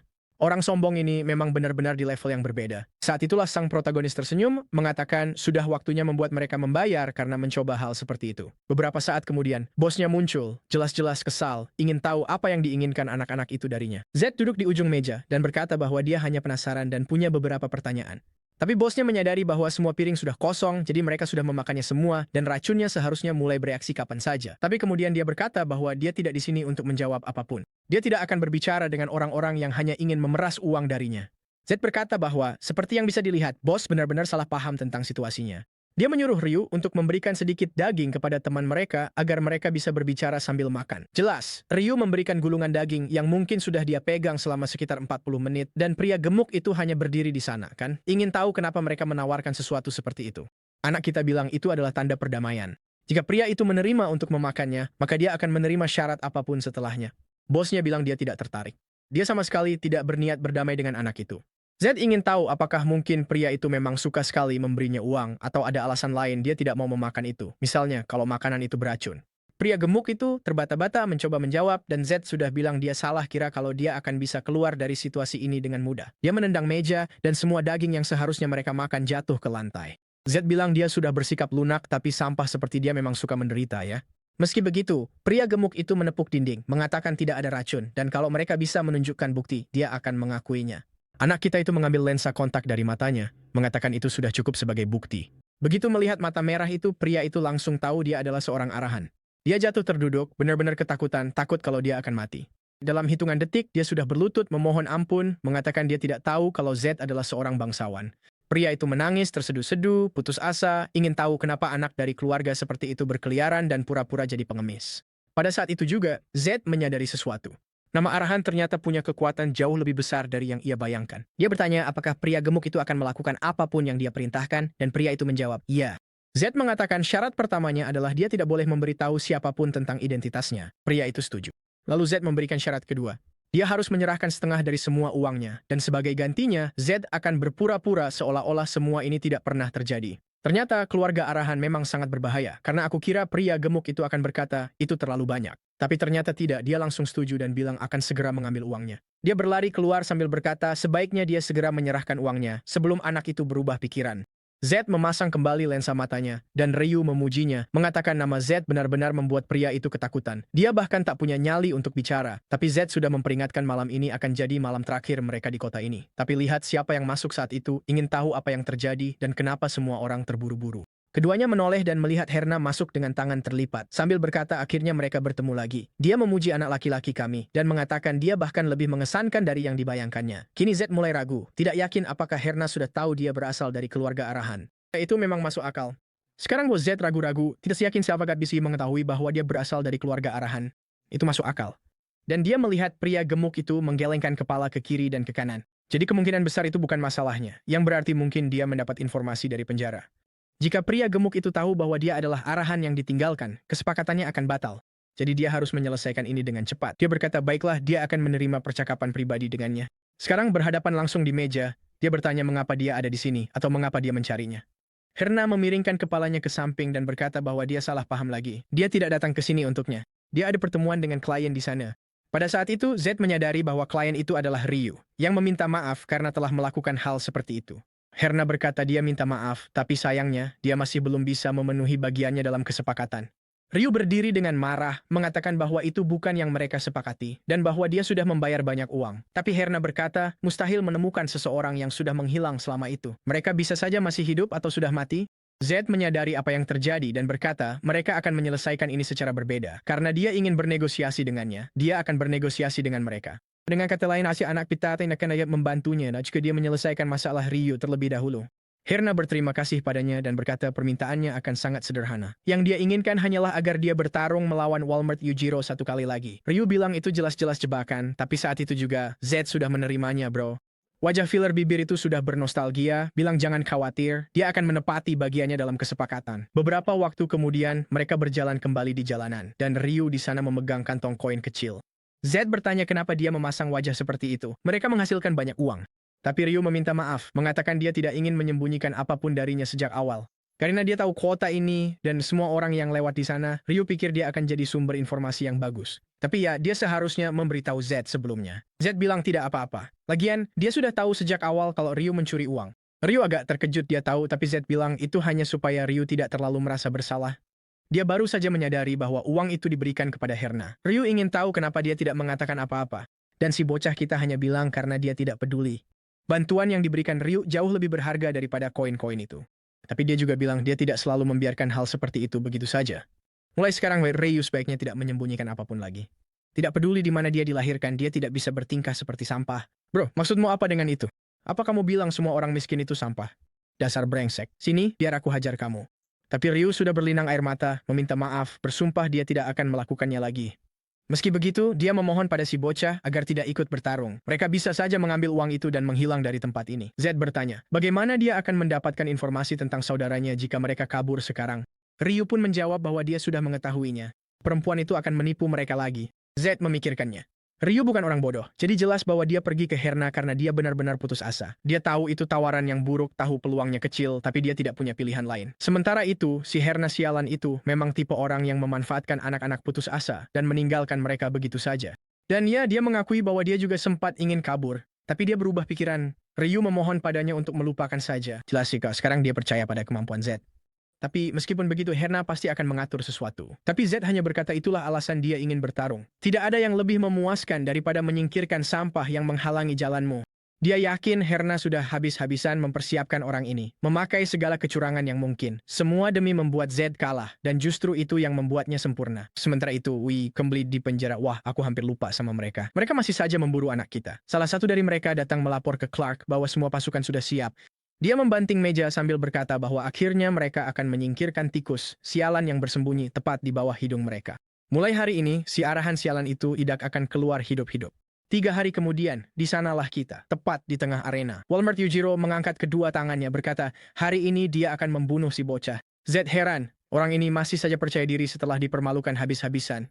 Dan Ryu masih saja ngotot agar Z mundur, bilang mereka masih bisa kabur kapan saja. Tapi di sanalah mereka, saling berhadapan. Pertarungan yang sudah ditunggu-tunggu semua orang, bro. Si jagoan gaya putar lawan si pengemis kota. Namun tiba-tiba, ekspresi semua orang di tribun berubah. Dan Ryu bilang, sekarang keadaannya jadi serius. Anehnya, orang itu mengambil posisi bertarung yang persis sama seperti Z. Yujiro berpikir, Herna pasti punya rencana matang, dan itu satu-satunya alasan dia mau kembali. Tidak mungkin ada arahan tanpa mana. Itu sama sekali tidak masuk akal. Tapi dia pernah ditinggalkan di penjara, mungkin itu alasannya. Dia memutuskan untuk langsung menyerang, sambil berkata dia akan mencari tahu sendiri. Anak kita berhasil menghindari serangan pertama. Sekarang justru Yujiro yang memberikan saran. Dia bilang dia mempraktikkan apa yang Z katakan padanya dan benar-benar merasa itu berguna. Anak kita terus menghindar, kagum karena orang itu benar-benar mendengarkan ucapannya dan berlatih. Tapi tiba-tiba, dia menyadari cara orang itu memposisikan dirinya. Dan tiba-tiba, dia menghantam sisi kepala lawannya. Wah, Yujiro sampai terpelintir dengan asap keluar dari dahinya. Tapi tiba-tiba, dia mulai tersenyum. Dia bilang si pecundang benar-benar tidak punya mana. Orang-orang di kerumunan berkata, anehnya, hari ini dia terlihat sangat tangguh. Semua orang bersorak memanggil namanya. Tapi Z sudah tahu apa penyebabnya. Overbelt, sebuah item yang meniadakan 90% kerusakan fisik yang jelas-jelas sangat tidak masuk akal dalam pertarungan seperti ini. Biasanya mudah mengalahkan seseorang yang memakainya karena yang perlu kamu lakukan hanyalah menggunakan mana. Tapi dalam kasus Z, ya dia sama sekali tidak punya mana. Ryu ada di pojok, mencoba memahami apa yang sedang terjadi. Kenapa orang ini bisa menahan serangan Z dengan begitu mudah? Jisip memberitahu Z untuk berhati-hati. Jelas wanita itu melakukan sesuatu, tapi Z malah tersenyum. Dia bilang ke Ryu untuk cukup menonton dan memperhatikan. Temannya tidak mengerti. Kenapa dia malah tersenyum seperti itu? Sementara itu Yujiro bertanya, apakah dia akan menyerah? Tiba-tiba, Z menurunkan bahunya dan berkata bahwa dia sebenarnya terkejut. Yujiro langsung menyadarinya. Posisi bertarung anak itu telah berubah. Dia berniat menanyakan sesuatu pada Z, tapi malah langsung dihantam di sisi kepalanya. Bahkan dengan resistensi 90%, telinganya sudah membiru dan mulai membusuk. Sebuah tendangan ke perut. Dia mulai terhuyung mundur, bingung bagaimana dia bisa benar-benar terluka meski sudah memakai sabuk itu. Tapi lihatlah, Z justru tersenyum lebar. Tidak setiap hari dia bisa bertarung dengan menggunakan 100% kekuatannya. Setiap kali dia melakukan itu di ring, dalam waktu kurang dari 1 menit, lawannya sudah tergeletak tak sadarkan diri di lantai. Karena itu, dia belum pernah bisa mengerahkan seluruh kemampuannya. Tapi di depannya sekarang ada seseorang yang tetap berdiri, menerima semua tendangan itu dan masih sanggup bertahan. Itu adalah pertama kalinya dia melihat hal seperti itu. Dan seketika, dia ingin menendangnya lagi untuk merasakan sensasinya sekali lagi. Yujiro mengangkat kedua tangannya, yakin tendangan tinggi berikutnya akan datang. Tapi kemudian dia justru dihantam di bagian rusuk. Pertahanannya pun terbuka. Dia menerima satu pukulan di wajah, berusaha menahan serangan ke bawah tapi malah kena pukulan di perut. Kasihan, dia bahkan sudah tidak bisa lagi mengetahui dari mana serangan itu datang. Itu sudah cukup. Dia tak bisa lagi melihat apa yang terjadi di pertarungan itu. Z memerintahkannya, jangan tumbang sekarang. Yujiro mencoba bilang dia menyerah dan malah menerima satu pukulan lagi di dagu. Penonton terdiam, dan kini pahlawan kita mematahkan sabuk itu. Benda itu hancur berkeping-keping. Yujiro merasakan hawa dingin menjalar di punggungnya dan jatuh berlutut. Saat itu juga sang protagonis bertanya kenapa dia tidak bangkit lagi. Astaga, Yujiro hampir saja meminta maaf lagi dan mengatakan dia menyerah, tapi malah mendapat satu pukulan lagi tepat di wajahnya. Z tidak membiarkannya mengucapkan kata menyerah. Itu masih belum cukup. Namun tiba-tiba Yujiro melihat sesuatu yang aneh. Lensa kontak Z mulai retak dan dia bisa melihat mata merah di baliknya. Orang itu hampir saja menyebut nama arahan, tapi langsung pingsan, jatuh ke belakang. Tiba-tiba, sang protagonis merasakan sesuatu yang aneh di dadanya, seperti ada energi asing yang mengalir di seluruh tubuhnya. Dia memutuskan untuk membuka jendela sistem, dan benar saja, seperti yang kamu tebak, akhirnya mananya berubah dari 0 menjadi 1. Mungkin jumlahnya tidak banyak, tapi baginya, perasaan itu jauh lebih baik dari yang dia harapkan. Karena ya bro, dia punya bakat Archmage peringkat S, jadi itu benar-benar membuat perbedaan besar. Tapi kemudian dia menyadari anehnya, seluruh tempat itu tiba-tiba menjadi sunyi. Ryu berlari menghampiri dan bertanya kenapa dia melepas lensa kontaknya. Z bro, dia hanya menunjuk dirinya sendiri dan bertanya apa semua orang bisa melihat mataku. Dan Ryu berkata, jelas saja. Bukan hanya itu, matanya sekarang terlihat bahkan lebih merah, hampir menyala. Dari tribun, semua orang langsung mengenalinya dan berteriak nama itu. A-R-A-H-An. Tidak ada seorang pun yang meragukannya. Mereka langsung lari, bro, sambil berteriak bahwa siapapun yang dilihat oleh mata itu akan mati. Ya ampun, apa yang sebenarnya dilakukan keluarganya di dunia ini, bro? Hanya dengan melihat warna matanya saja sudah cukup membuat semua orang kabur. Bahkan Itachi dengan Mangekyo sharingannya tidak pernah menimbulkan ketakutan sebesar itu, bro. Saat itu juga, Z ikut kabur, bilang sebentar lagi para penjaga akan datang, jadi mereka harus cepat-cepat menghilang. Sementara itu, si bibir tebal di sana tampak kesal, bilang seharusnya dia tidak pernah mendengarkan omongan si brengsek dari penjara itu. Dia berdiri, bilang sekarang dia sendiri yang harus berurusan dengan si Z ini. Jelas dia sangat marah karena dia kehilangan banyak uang, soalnya orang yang dia sewa itu, bro, nggak murah, belum lagi sabuk itu harganya lebih dari 200 koin emas dan sekarang sudah hancur. Saat itu juga, dia sadar si brengsek kecil itu sudah membuatnya rugi sekitar 2000 koin. Dia berteriak marah, menaruh tangannya di wajah, sambil bilang seharusnya dia mendengarkan si pria itu dan membunuh anak sialan itu dari awal. Sementara itu, si bocah dan Ryu, bro, mereka sudah bersiap-siap untuk pergi dari tempat itu. Masalahnya sekarang, penjaga ada di mana-mana. Beberapa saat kemudian, Ryus keluar dari sebuah tong dan bertanya apakah situasinya sudah tenang. Dia bilang ke si bocah untuk tetap di sana karena dia akan mencari kereta supaya mereka bisa pergi. Tapi tepat saat itu, seorang pria berambut oranye menghampiri dan berkata bahwa Hirna yang mengirimnya. Dia punya beberapa informasi yang dicari Ryu dan Ryu harus menemuinya. Selain itu, mereka juga harus tahu bahwa tidak akan ada kereta lain yang beroperasi di kota itu. Kupikir anak-anak itu akan kabur, tapi ternyata mereka malah pergi lagi untuk menemui wanita gila itu. Will jelas-jelas tahu itu jebakan, dan Z juga sudah mengetahuinya. Temannya menganggap ini gila, tapi Z bilang kalau mereka tidak menyelesaikan ini sekarang, masalahnya akan terus mengikuti mereka seumur hidup, jadi sudah waktunya untuk mengakhirinya. Dan seperti yang sudah dia bayangkan, tak lama kemudian, Herna muncul bersama semua penjaga. Bahkan si brengsek Clark berkumis itu juga muncul, bro, dengan gaya sombong seolah-olah dia tidak akan kalah. Dan Clark menjamin bahwa jika memang ada orang kotor seperti mereka berdua yang mencuri kunci dan kabur seperti itu, Herna tertawa, dia bilang Z itu bodoh, kalau saja dia tetap di pihaknya, semuanya tidak akan berakhir seperti ini. Tapi Z bilang, bahkan jika dia bisa kembali ke masa lalu, pilihannya tidak akan berubah. Selain itu, dia juga tidak berencana untuk mati dengan tenang. Pada saat itu, Clark menghunus pedangnya dan berkata, Z arahan akan dieksekusi sekarang juga, dan tidak ada yang boleh ikut campur. Sang protagonis hanya menyuruh Ryu untuk mundur, dan Clark bilang itu lucu. Anak itu benar-benar mengira dia punya peluang dalam pertarungan ini. Sejujurnya, untuk seorang penyihir, dia cukup berani. Anak kita bilang dia punya peluang menang 50%. Sebenarnya, itu semacam permainan psikologis yang dia mainkan dengan dirinya sendiri. Melawan seseorang yang lebih kuat darinya, dia selalu percaya begitu. Karena dengan begitu dia tidak menyerah, setidaknya dia masih punya peluang. Dan melawan seseorang yang lebih lemah, dia juga tidak jadi terlalu ceroboh karena orang itu juga punya peluang. Anak kecil ini benar-benar punya mental yang kuat. Baginya, sekuat apapun Ksatria 5 lingkaran itu, peluangnya tetap 50-50, entah dia menang atau kalah. Lalu Clark mulai melapisi pedangnya dengan aura dan berkata bahwa anak itu percaya diri sampai akhir. Auranya meluas dan dia memperingatkan bahwa anak itu akan mati dengan percaya diri bagaimanapun juga. Kemudian dia maju menyerang, memanggil Z arahan dan menyuruhnya untuk mati. Sang protagonis hanya menonton saat dia mendekat sambil berkata bahwa itulah yang dia inginkan. Dia tidak menginginkan banyak hal, hanya kesempatan untuk mempertaruhkan nyawanya dan peluang untuk kalah. Pada saat itu, dia kembali menjadi seorang penantang dan ekspresi khas penantang tingkat S yang penuh tekad pun aktif. Semua atributnya sementara meningkat sebanyak 10 poin. Dia melihat pedang Clark datang, dan ledakan ungu menghantam tanah. Dia memanggil Z, dan di tengah asap, Clark berdiri di sana dengan diam. Dia telah membuat sebuah kawah di depannya, tapi di mana anak itu? Saat itulah seseorang menyuruh kapten untuk melihat ke atas, bro. Ada beberapa sambaran petir yang datang. Hah, apa ini? Tiba-tiba anak itu terbang dan bersinar. Apa yang terjadi di sini, bro? Dia mengaktifkan transformasi Reborn Thunder. Aku mengerti. Dia mendapatkan tambahan 10% di semua statistik, mungkin juga mendapat lebih banyak mana, dan sekarang dia punya cukup untuk menggunakan kekuatan. Dia adalah seorang Archmage peringkat S. Transformasi kecil itu agak mengingatkanmu pada milik Killua, bukan? Saat dia memiliki mata petir sepenuhnya, kecuali yang ini versi emas. Anak kita langsung menyerang. Clark terkejut dan harus bertahan dari tendangan terbang itu. Dia sudah jago banget dalam pertarungan tangan kosong, sekarang dia bakal mengalahkan orang-orang dengan sihir. Orang bodoh itu terdorong mundur dan terus bertanya-tanya bagaimana ini bisa terjadi. Dia tidak percaya anak kecil seperti itu bisa memiliki ki petir. Berbeda dengan elemen dasar, hampir tidak ada yang punya resistensi terhadap petir, tapi ini adalah elemen yang bahkan pendiri klan arahan pun seharusnya tidak punya. Jadi kenapa anak buangan ini punya kekuatan itu? Para penjaga dan si bodoh Herna itu semua berdiri di sana dengan mulut terenganga.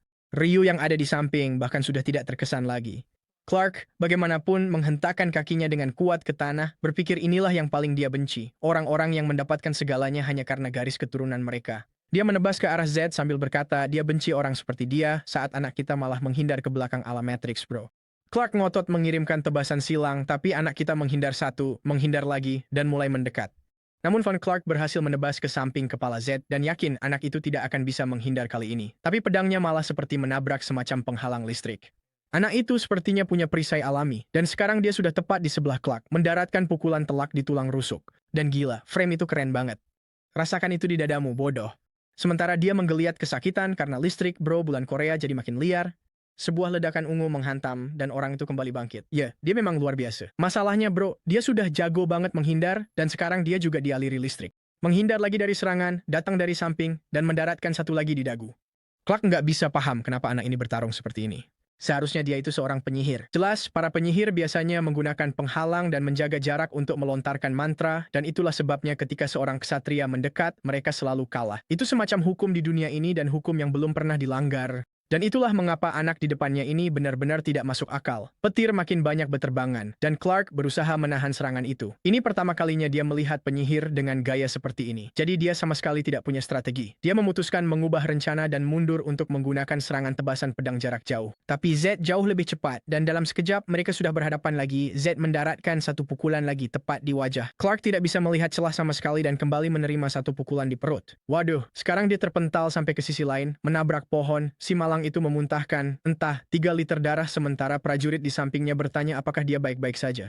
Satu hal yang jelas, dia benar-benar pria yang punya kehormatan, karena meskipun yang lain mencoba membantu, dia bilang tidak ada yang boleh ikut campur. Lalu dia menoleh ke anak itu dan berkata bahwa sebenarnya dia kalah dari arahan. Setidaknya sekarang dia memang pantas dibunuh. Tapi Z bertanya apakah pria itu ingin tahu kenapa dia kalah.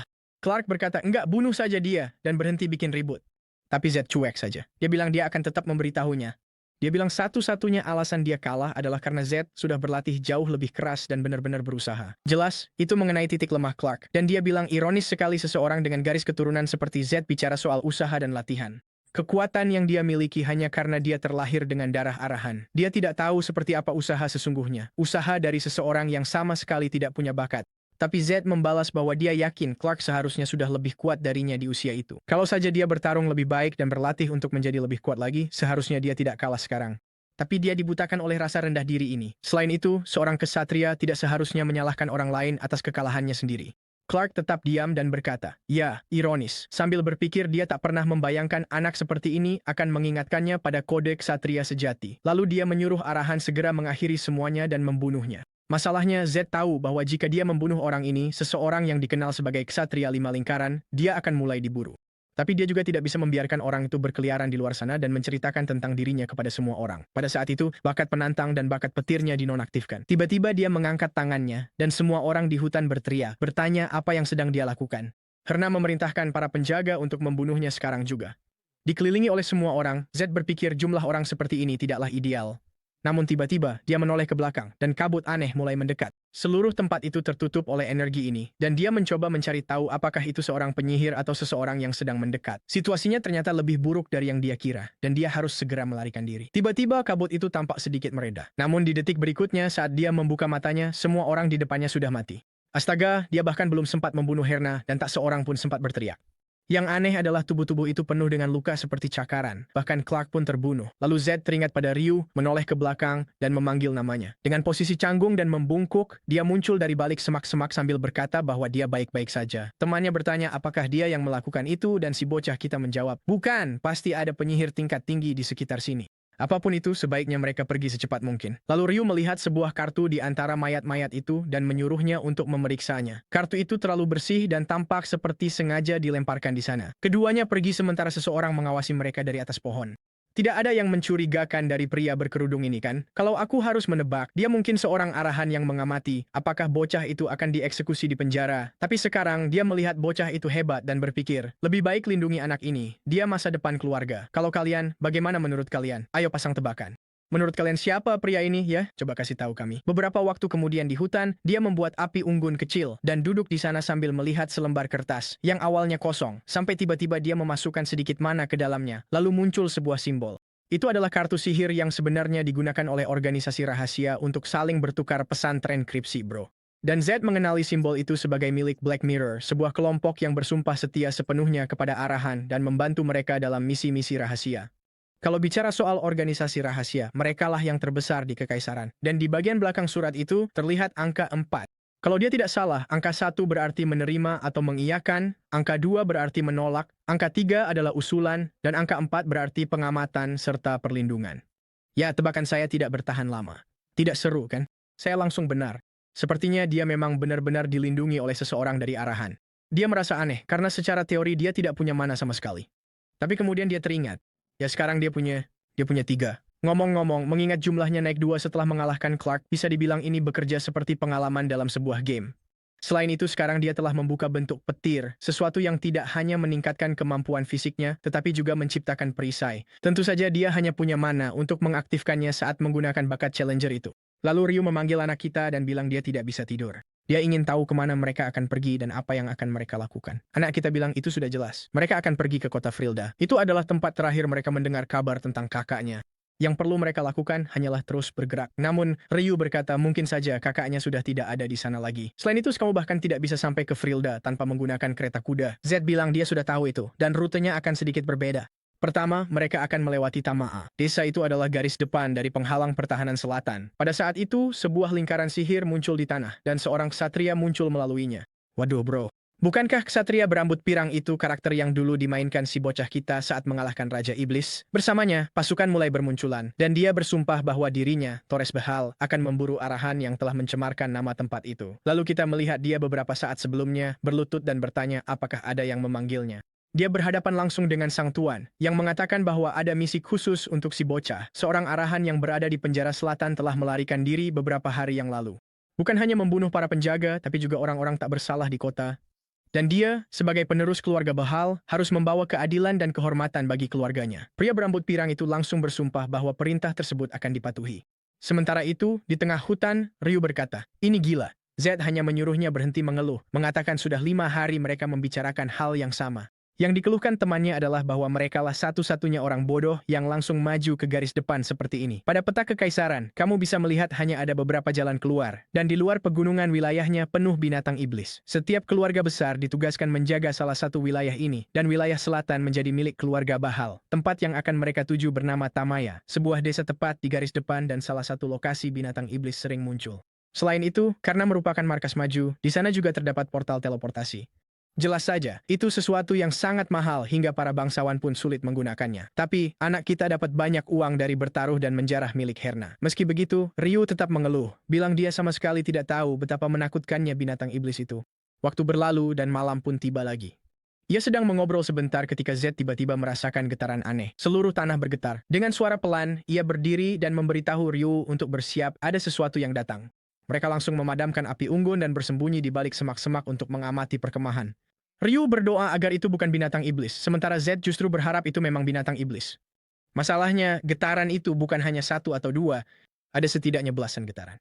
Dan ia tahu sangat jarang ada begitu banyak binatang iblis yang berhasil menembus penghalang. Yang berarti, ya ampun, itu persis seperti yang ia takutkan. Torres, Bahal, dan pasukan sedang datang. Orang-orang itu setidaknya hanya lewat, dan ia hanya bisa berdoa agar lebih dari 50 tentara itu tidak melihat mereka. Tapi saat itulah salah satu tentara jelas-jelas mendeteksi perkemahan itu. Z tahu jika mereka ditemukan, mereka tidak punya harapan. Syarat minimum masuk ke kelompok itu menjadi ksatria lingkaran 5. Jadi, ada setidaknya 50 petarung hebat di sana. Ryu berkata sebaiknya anak kita melarikan diri. Jika dia tertangkap, masih ada kemungkinan dia bisa selamat, tapi Z pasti akan dibunuh. Namun anak kita malah menyuruhnya berhenti gemetaran kalau mau bicara seperti itu. Lagi pula, dia tidak perlu khawatir. Dia punya ide yang mungkin saja berhasil. Para prajurit ada di sana, memeriksa sekitar perkemahan. Tiba-tiba, seseorang dari balik semak bertanya siapa yang mereka cari. Hei, kau benar-benar gila. Kau mau mengandalkan kartu perlindungan itu, ya? Dia keluar dan mengatakan dirinya adalah Z Arahan. Dia melakukan aksi nekat ini karena tahu begitu mereka sadar perkemahan masih hangat, mereka akan mulai menggeledah seluruh area. Mereka tidak akan bisa melarikan diri, dan jika mereka tiba-tiba ditemukan, keadaannya akan jauh lebih buruk. Tapi tepat saat dia hendak mengatakan bahwa dia ingin bicara dengan pemimpin mereka, pedang nyaris menebas lehernya. Dia mencoba menjelaskan bahwa dia hanya ingin bicara dulu, tapi sudah ada satu lagi yang menusuk punggungnya. Dia merasakan kehadiran itu dan segera mengaktifkan lingkaran di kakinya. Tapi serangan salah satu orang itu sepertinya mengenai sesuatu. Di antara dia dan Z tidak ada apa-apa, tapi serangan itu terhalang. Anak kita paham bahwa itu mungkin adalah kekuatan dari orang yang selama ini melindunginya. Dan sebuah suara memerintahkan kesatria itu untuk mundur. Orang itu langsung mundur, dan para prajurit lainnya memerintahkan orang tersebut untuk menampakkan diri. Z tahu bahwa Swords yang mengawasinya, tapi dia tidak menyangka kalau orang itu ternyata sedekat ini. Manusia itu tepat berada di depannya. Dia bahkan tidak bisa merasakan kehadiran mereka, bahkan dengan persepsi 100 sekalipun. Wah, gila sih. Dan bukan hanya satu orang, tapi satu regu penuh yang melindunginya. Sekarang masuk akal kenapa para arahan begitu ditakuti, kan? Aku sempat bertanya-tanya, kenapa semua orang terus memuji para arahan? Seperti, di mana mereka? Masalahnya sekarang adalah sang protagonis sedang datang, ingin tahu siapa yang berani menghalangi Bahal. Semua orang merayakan kedatangan sang penerus, dan para anggota Black Mirror langsung mengenalinya sebagai sosok yang disebut-sebut sebagai Bahal. Namun bagi Z, kehadiran itu terasa sangat akrab seolah menjadi bagian dari dirinya, karakter yang paling lama ia mainkan, yang menemaninya hingga akhir. Sebenarnya itu bukan waktu yang tepat untuk memikirkan hal itu, tapi ia merasa sedikit bernostalgia. Lalu Torres bertanya apakah dia Z arahan. Sebelum Z menjawab, pria itu langsung melangkah dan memintanya diam. Sekarang Z berusaha memahami mengapa orang-orang ini bertindak sejauh itu. Lalu Torres berkata akhirnya ia bisa bertemu organisasi rahasia yang selama ini hanya ia dengar. Namun ia merasa gila karena mereka bertingkah seperti ini, meskipun sudah tahu siapa dirinya. Keluarga arahan kini telah melewati batas. Ia melemparkan pedangnya ke udara, sambil berkata bahwa hari ini mereka akan membayar harga dengan kepala mereka. Tiba-tiba, sebuah suara berkata bahwa itu tidak akan terjadi. Sebuah lingkaran merah muncul di bawah semua prajurit. Z mengenali formasi itu sebagai jenis jebakan yang harus dipasang terlebih dahulu. Yang berarti orang ini tidak hanya cukup cerdas untuk memprediksi semua yang akan terjadi, tetapi juga seorang penyihir lingkaran ketujuh. Lalu orang itu berkata bahwa siapapun yang melangkah keluar dari lingkaran akan menyebabkan ledakan. Sambil tetap berdiri diam, Torres ingin tahu apakah keluarga arahan menginginkan perang dengan Bahal, yang kemudian dijawab oleh pria berkerudung itu, bahwa, seperti yang sudah ia katakan, sebaiknya mereka mundur karena bahkan Tuan Bahal pun tidak menginginkan perang seperti ini. Namun saat itulah Torres kembali mengaktifkan kekuatan pedangnya dan mengatakan agar mereka tidak menghina nama tuan mereka. Namun Z tahu bahwa kita sebenarnya masih berada di awal permainan. Maksudku, Torres masih seorang penyihir lingkaran 6, dan dia sama sekali tidak punya peluang untuk menang di sini. Jika dia memulai pertarungan sekarang, semua ksatria di sana akan dimusnahkan. Namun orang gila itu sudah mengaktifkan raungan singa tanpa peduli apapun. Meskipun itu adalah teknik lingkaran 7, Z berharap orang itu menyerah. Kalau tidak, dia harus melihat tubuh semua orang tergeletak di tanah. Anak kita meminta manusia itu untuk menonaktifkan lingkaran sihir sebelum semuanya meledak. Namun pria berkerudung itu berbalik dan berkata bahwa mereka hanya mengikuti perintah Tuan, dan salah satu perintah yang dia terima adalah melindungi Z arahan. Jadi dia tidak bisa melakukan apapun yang bertentangan dengan itu. Z kemudian bertanya, mengapa alih-alih melindunginya, orang itu justru mencoba membunuh penerus Bahal, yang justru akan meningkatkan kemungkinan dirinya terbunuh di masa depan. Jika dia memang pembunuh bayaran begitu terampil, seharusnya dia bisa keluar dari sana tanpa membunuh orang ini. Seharusnya dia bisa keluar dari sana tanpa membunuh orang ini. Lalu dia berteriak pada Torres untuk berhenti juga, atau dia akan berakhir mati. Tapi orang itu hanya menyuruhnya diam, mengatakan dia telah membunuh banyak warga sipil tak bersalah dan penjaga penjara, dan dia harus membayar harga untuk setiap kejahatan yang telah dia lakukan. Z mencoba menjelaskan ini hanya kesalahpahaman dan mereka bisa bicara, tapi Torres sudah menyerang, sambil berkata mereka akan bicara kalau Z sudah berlutut. Z menyadari lingkaran itu tidak meledak, yang setidaknya berarti orang itu tidak langsung terbunuh.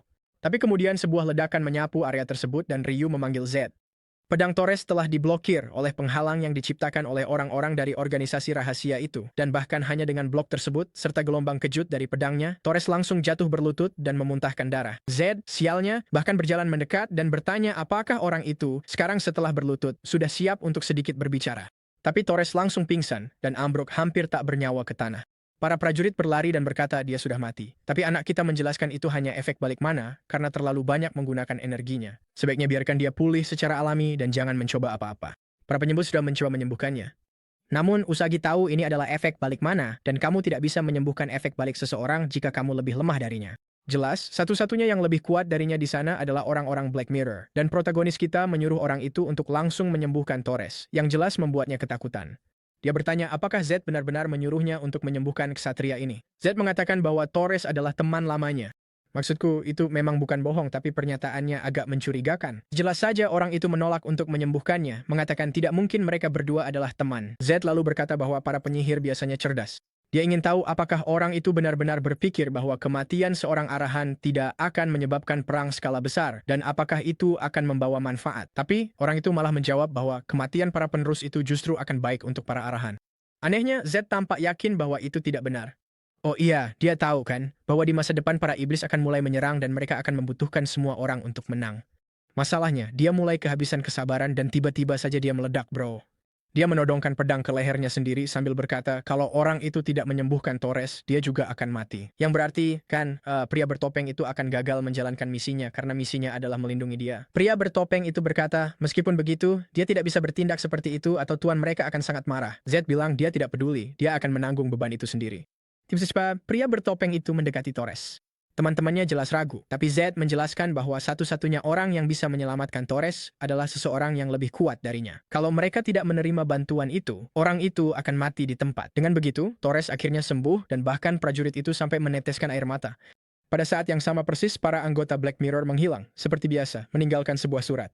Beberapa waktu kemudian, di dekat desa ini Maya, anak kita berdiri di depan sebuah tenda sambil melihat kartu nomor 9. Kartu itu berarti penelantaran atau bertahan hidup. Menurutku itu artinya seperti kita sudah pergi. Will bertanya, apakah kabut di hutan yang membunuh semua orang itu juga ulah Black Mirror? Dan anak kita menjawab ya, tapi sekarang mereka sendirian. Zed kemudian menyadari sesuatu yang aneh dan bertanya pada Ryu bagaimana dia tahu tentang organisasi ini.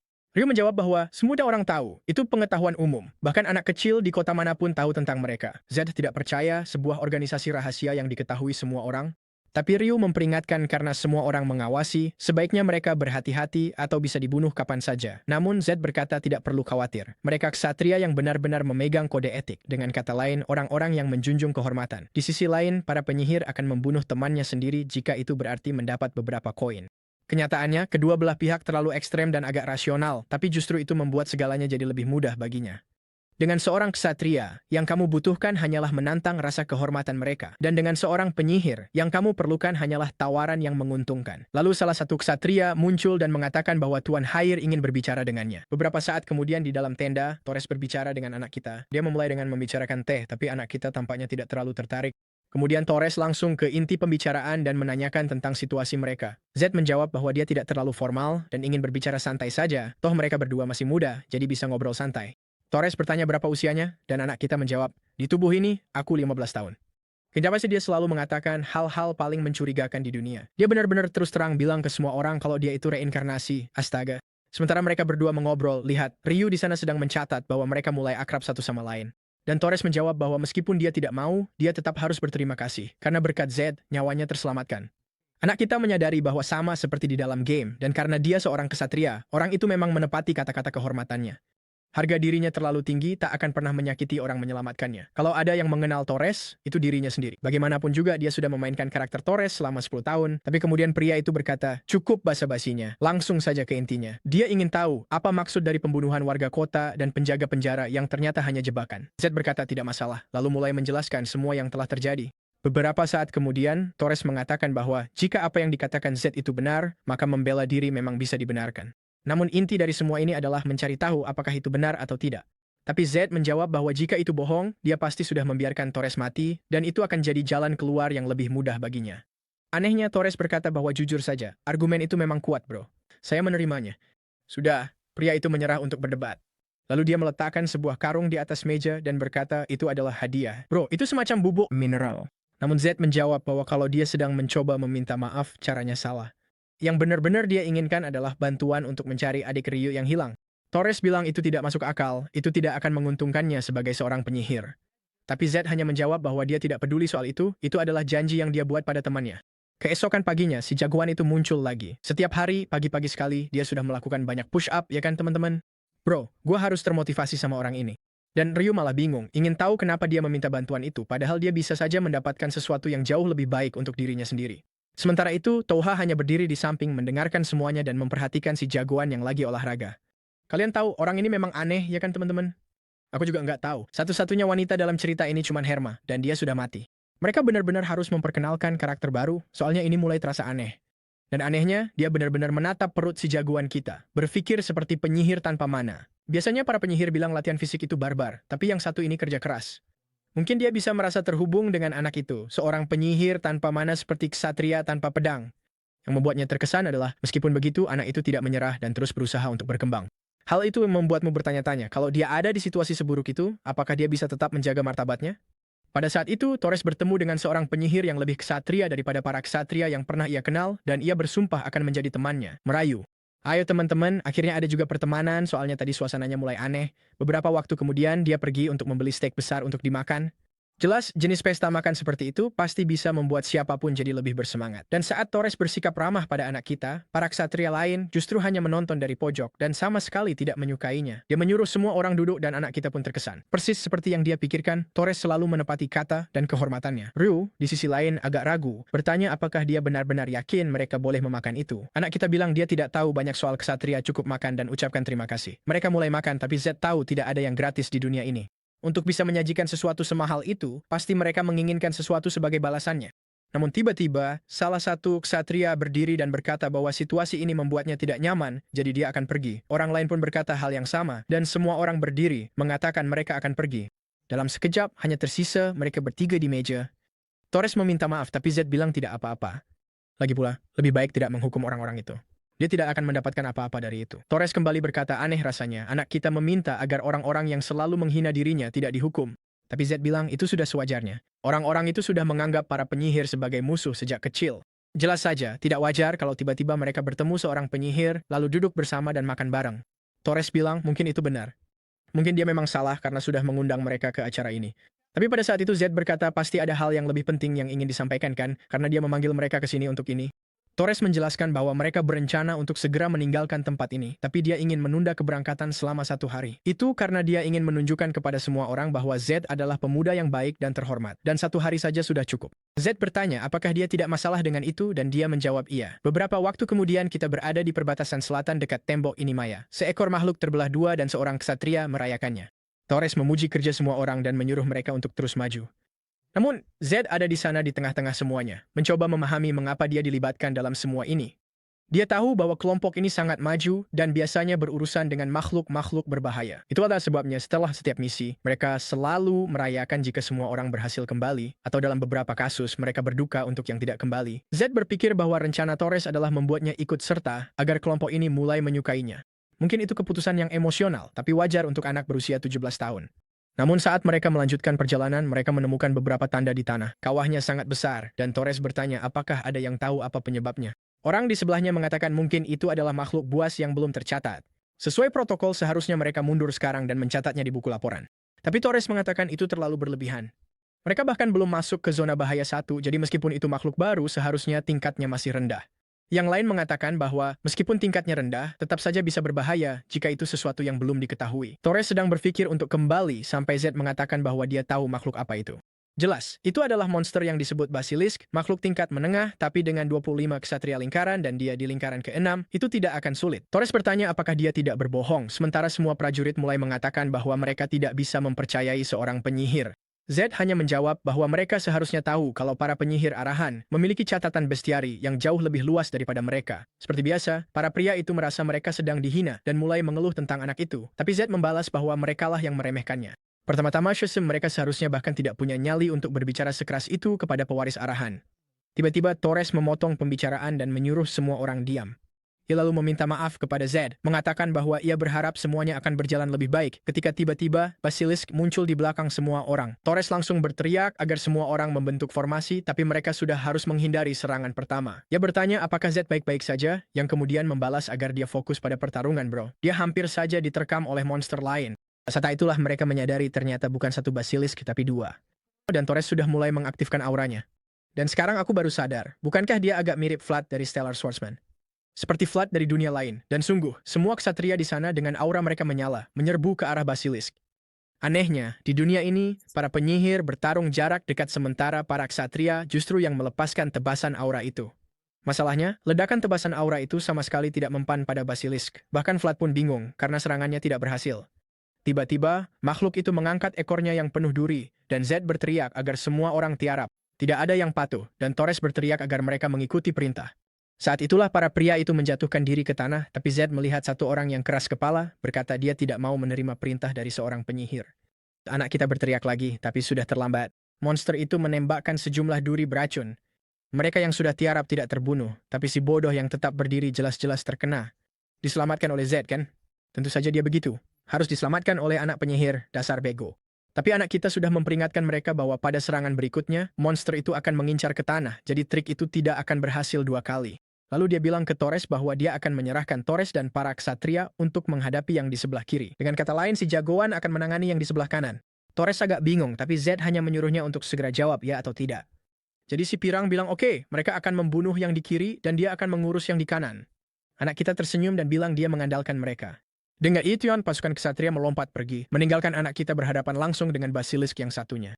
Sekarang dia sendirian dengan monster itu, bakat penantang pun aktif. Dengan 10 mana lagi dia bisa mengaktifkan bakat petir. Dia memanggil monster itu, menyuruhnya untuk melihat ke sini. Dia menyerbu ke arah makhluk itu, yang mengaum ke arahnya. Tapi Z tentu saja tersenyum. Dia memang suka mempertaruhkan nyawanya. Mereka bilang dia beruntung bisa menemukan hal seperti itu. Monster itu mencoba menyerang, tapi dia menghindar dengan melompat dari satu batang pohon ke batang pohon lain dan kembali turun dari atas. Makhluk itu mungkin terlihat tangguh, tapi dia tahu di mana titik lemahnya. Ini bukan soal menusuk. Ini soal memukul bagian atas kepalanya. Dengan itu, monster itu pun terpelintir dan gemetar, lalu ambruk ke tanah. Wah, binatang itu sudah mati. Jujur saja, aku kira makhluk itu bakal lebih merepotkan. Selain itu, dia mendapatkan sebuah bahan dari mulutnya, benda merah yang disebut napas iblis. Itu adalah bahan kunci yang bisa dicampurkan ke air suci untuk kemungkinan mengubahnya menjadi eliksir.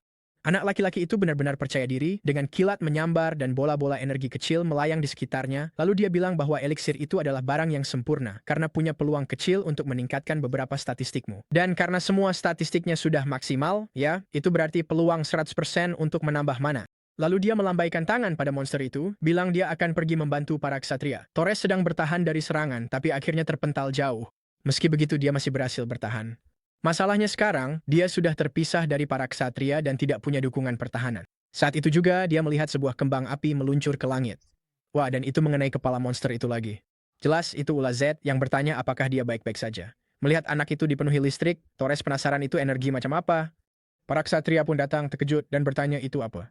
Ah, tentu saja, mereka langsung mengenalinya kan teman-teman. Itu pasti Killua yang berkulit coklat.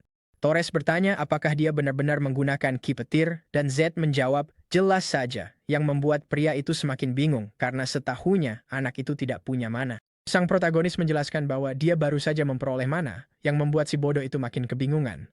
Soalnya, di dunia ini, kamu memang sudah terlahir dengan mana yang sudah terbentuk, bro. Seorang bayi mungkin belum punya semua lingkaran yang terhubung, tapi mereka sudah secara alami punya bakat itu. Tapi kalau Z terlahir tanpa apa-apa, kan, itu berarti seharusnya dia nggak pernah bisa mendapatkannya. Itu sama saja seperti seseorang terlahir dengan 9 jari lalu tiba-tiba tumbuh jari ke-10. Itu memang perbandingan yang bagus. Setidaknya, itu memang aneh. Sementara Torres sedang berpikir keras, Z bertanya apakah dia boleh menyimpan barang itu. Torres bilang boleh. Dia yang membunuh makhluk itu, jadi dia berhak menyimpannya. Anak kita pun tersenyum lebar. Mendapatkan 2 barang itu benar-benar keberuntungan. Beberapa waktu kemudian, para ksatria membicarakan bagaimana Z membunuh makhluk-makhluk itu. Pertama-tama, itu sama sekali tidak masuk akal. Anak tanpa mana bisa menggunakan petir? Kedua, dia bertarung secara fisik, bukannya menggunakan sihir dari jarak jauh. Itu saja yang dibicarakan semua orang. Tak lama kemudian di bar, pria yang pernah dipaksa anak kita mencium aspal datang berterima kasih. Z bilang tidak apa-apa, lalu bertanya apakah dia terluka. Pria itu bilang berkat Z, dia tidak terluka. Ryu penasaran apa yang dilakukan anak kita, sampai tiba-tiba diperlakukan hormat seperti itu. Anak kita hanya menjawab, terserah. Setidaknya sekarang mereka akan lebih membantu lagi dalam mencari kakaknya. Saat itunya juga Torres memanggil mereka berdua. Dia langsung memuji anak kita, mengatakan bahwa dia benar-benar berhasil mengubah pandangan para ksatria. Saat itulah dia mengungkapkan bahwa sayangnya dia harus pulang. Dia yakin kepala keluarga akan benar-benar marah saat mengetahui semua yang terjadi di sana. Z bertanya, apakah dia tidak takut dimarahi karena terlalu dekat dengan seorang arahan. Torres bilang dia memang sudah siap-siap untuk itu. Dia selalu tahu hal itu akan terjadi cepat atau lambat. Selain itu, dia juga berencana melewati Frinda untuk membantu mencari kakaknya Ryu. Anehnya, dari sudut kamera rendah yang mengarah ke Ryu, mereka berdua malah terlihat seperti penjahat. Tapi mereka membicarakan bagaimana sekarang, dengan adanya pewaris bangsawan dari wilayah ini yang mencari saudaranya, peluang menemukannya jadi jauh lebih besar. Ryu terharu dan berterima kasih pada mereka. Keesokan harinya, mereka sudah di Frinda, wilayah di selatan tempat pelabuhan dagang. Akhirnya Ryu mengungkapkan namanya. Orang yang dia cari adalah seorang gadis bernama Lisa, berusia 13 tahun. Dia memiliki rambut pirang panjang yang terurai sampai pinggang. Dia kurang lebih menunjukkan seberapa tinggi gadis itu dan bilang mereka pasti bisa mengenalinya, karena dia sangat imut. Tidak ada yang berbahaya sama sekali tentang seorang gadis seperti itu berjalan sendirian di dunia. Z bilang mereka harus memeriksa catatan budak yang sudah dijual dan yang masih ditawarkan. Intinya, semua rumah yang bergerak di bisnis seperti itu. Sang ksatria hanya mengangguk setuju. Lalu Ryu bilang ke Hulk bahwa mereka akan bicara dulu dengan pedagang tempat dia bekerja. Tak lama kemudian, mereka sudah di sana, memandangi pintu masuk tempat yang dijaga seorang pria. Z bilang ke Ryu kalau dia tak akan bisa masuk bro, sementara dia sudah berdandan rapi dengan setelan mewah. Jelas, dia akan masuk sebagai seseorang yang tertarik membeli budak. Langsung saja, pria di pintu itu berusaha bersikap garang, malah membungkuk, bilang luar biasa bisa menerima tamu semulia dia. Padahal dia bahkan belum tahu siapa orang itu, kan bro? Dia bertanya apakah anak itu sedang mencari sesuatu yang spesifik, dan Z bilang dia ingin tahu apakah ini adalah perusahaan dagang Hamel. Pria itu bilang pasti dia salah tempat. Ini adalah pasar budak.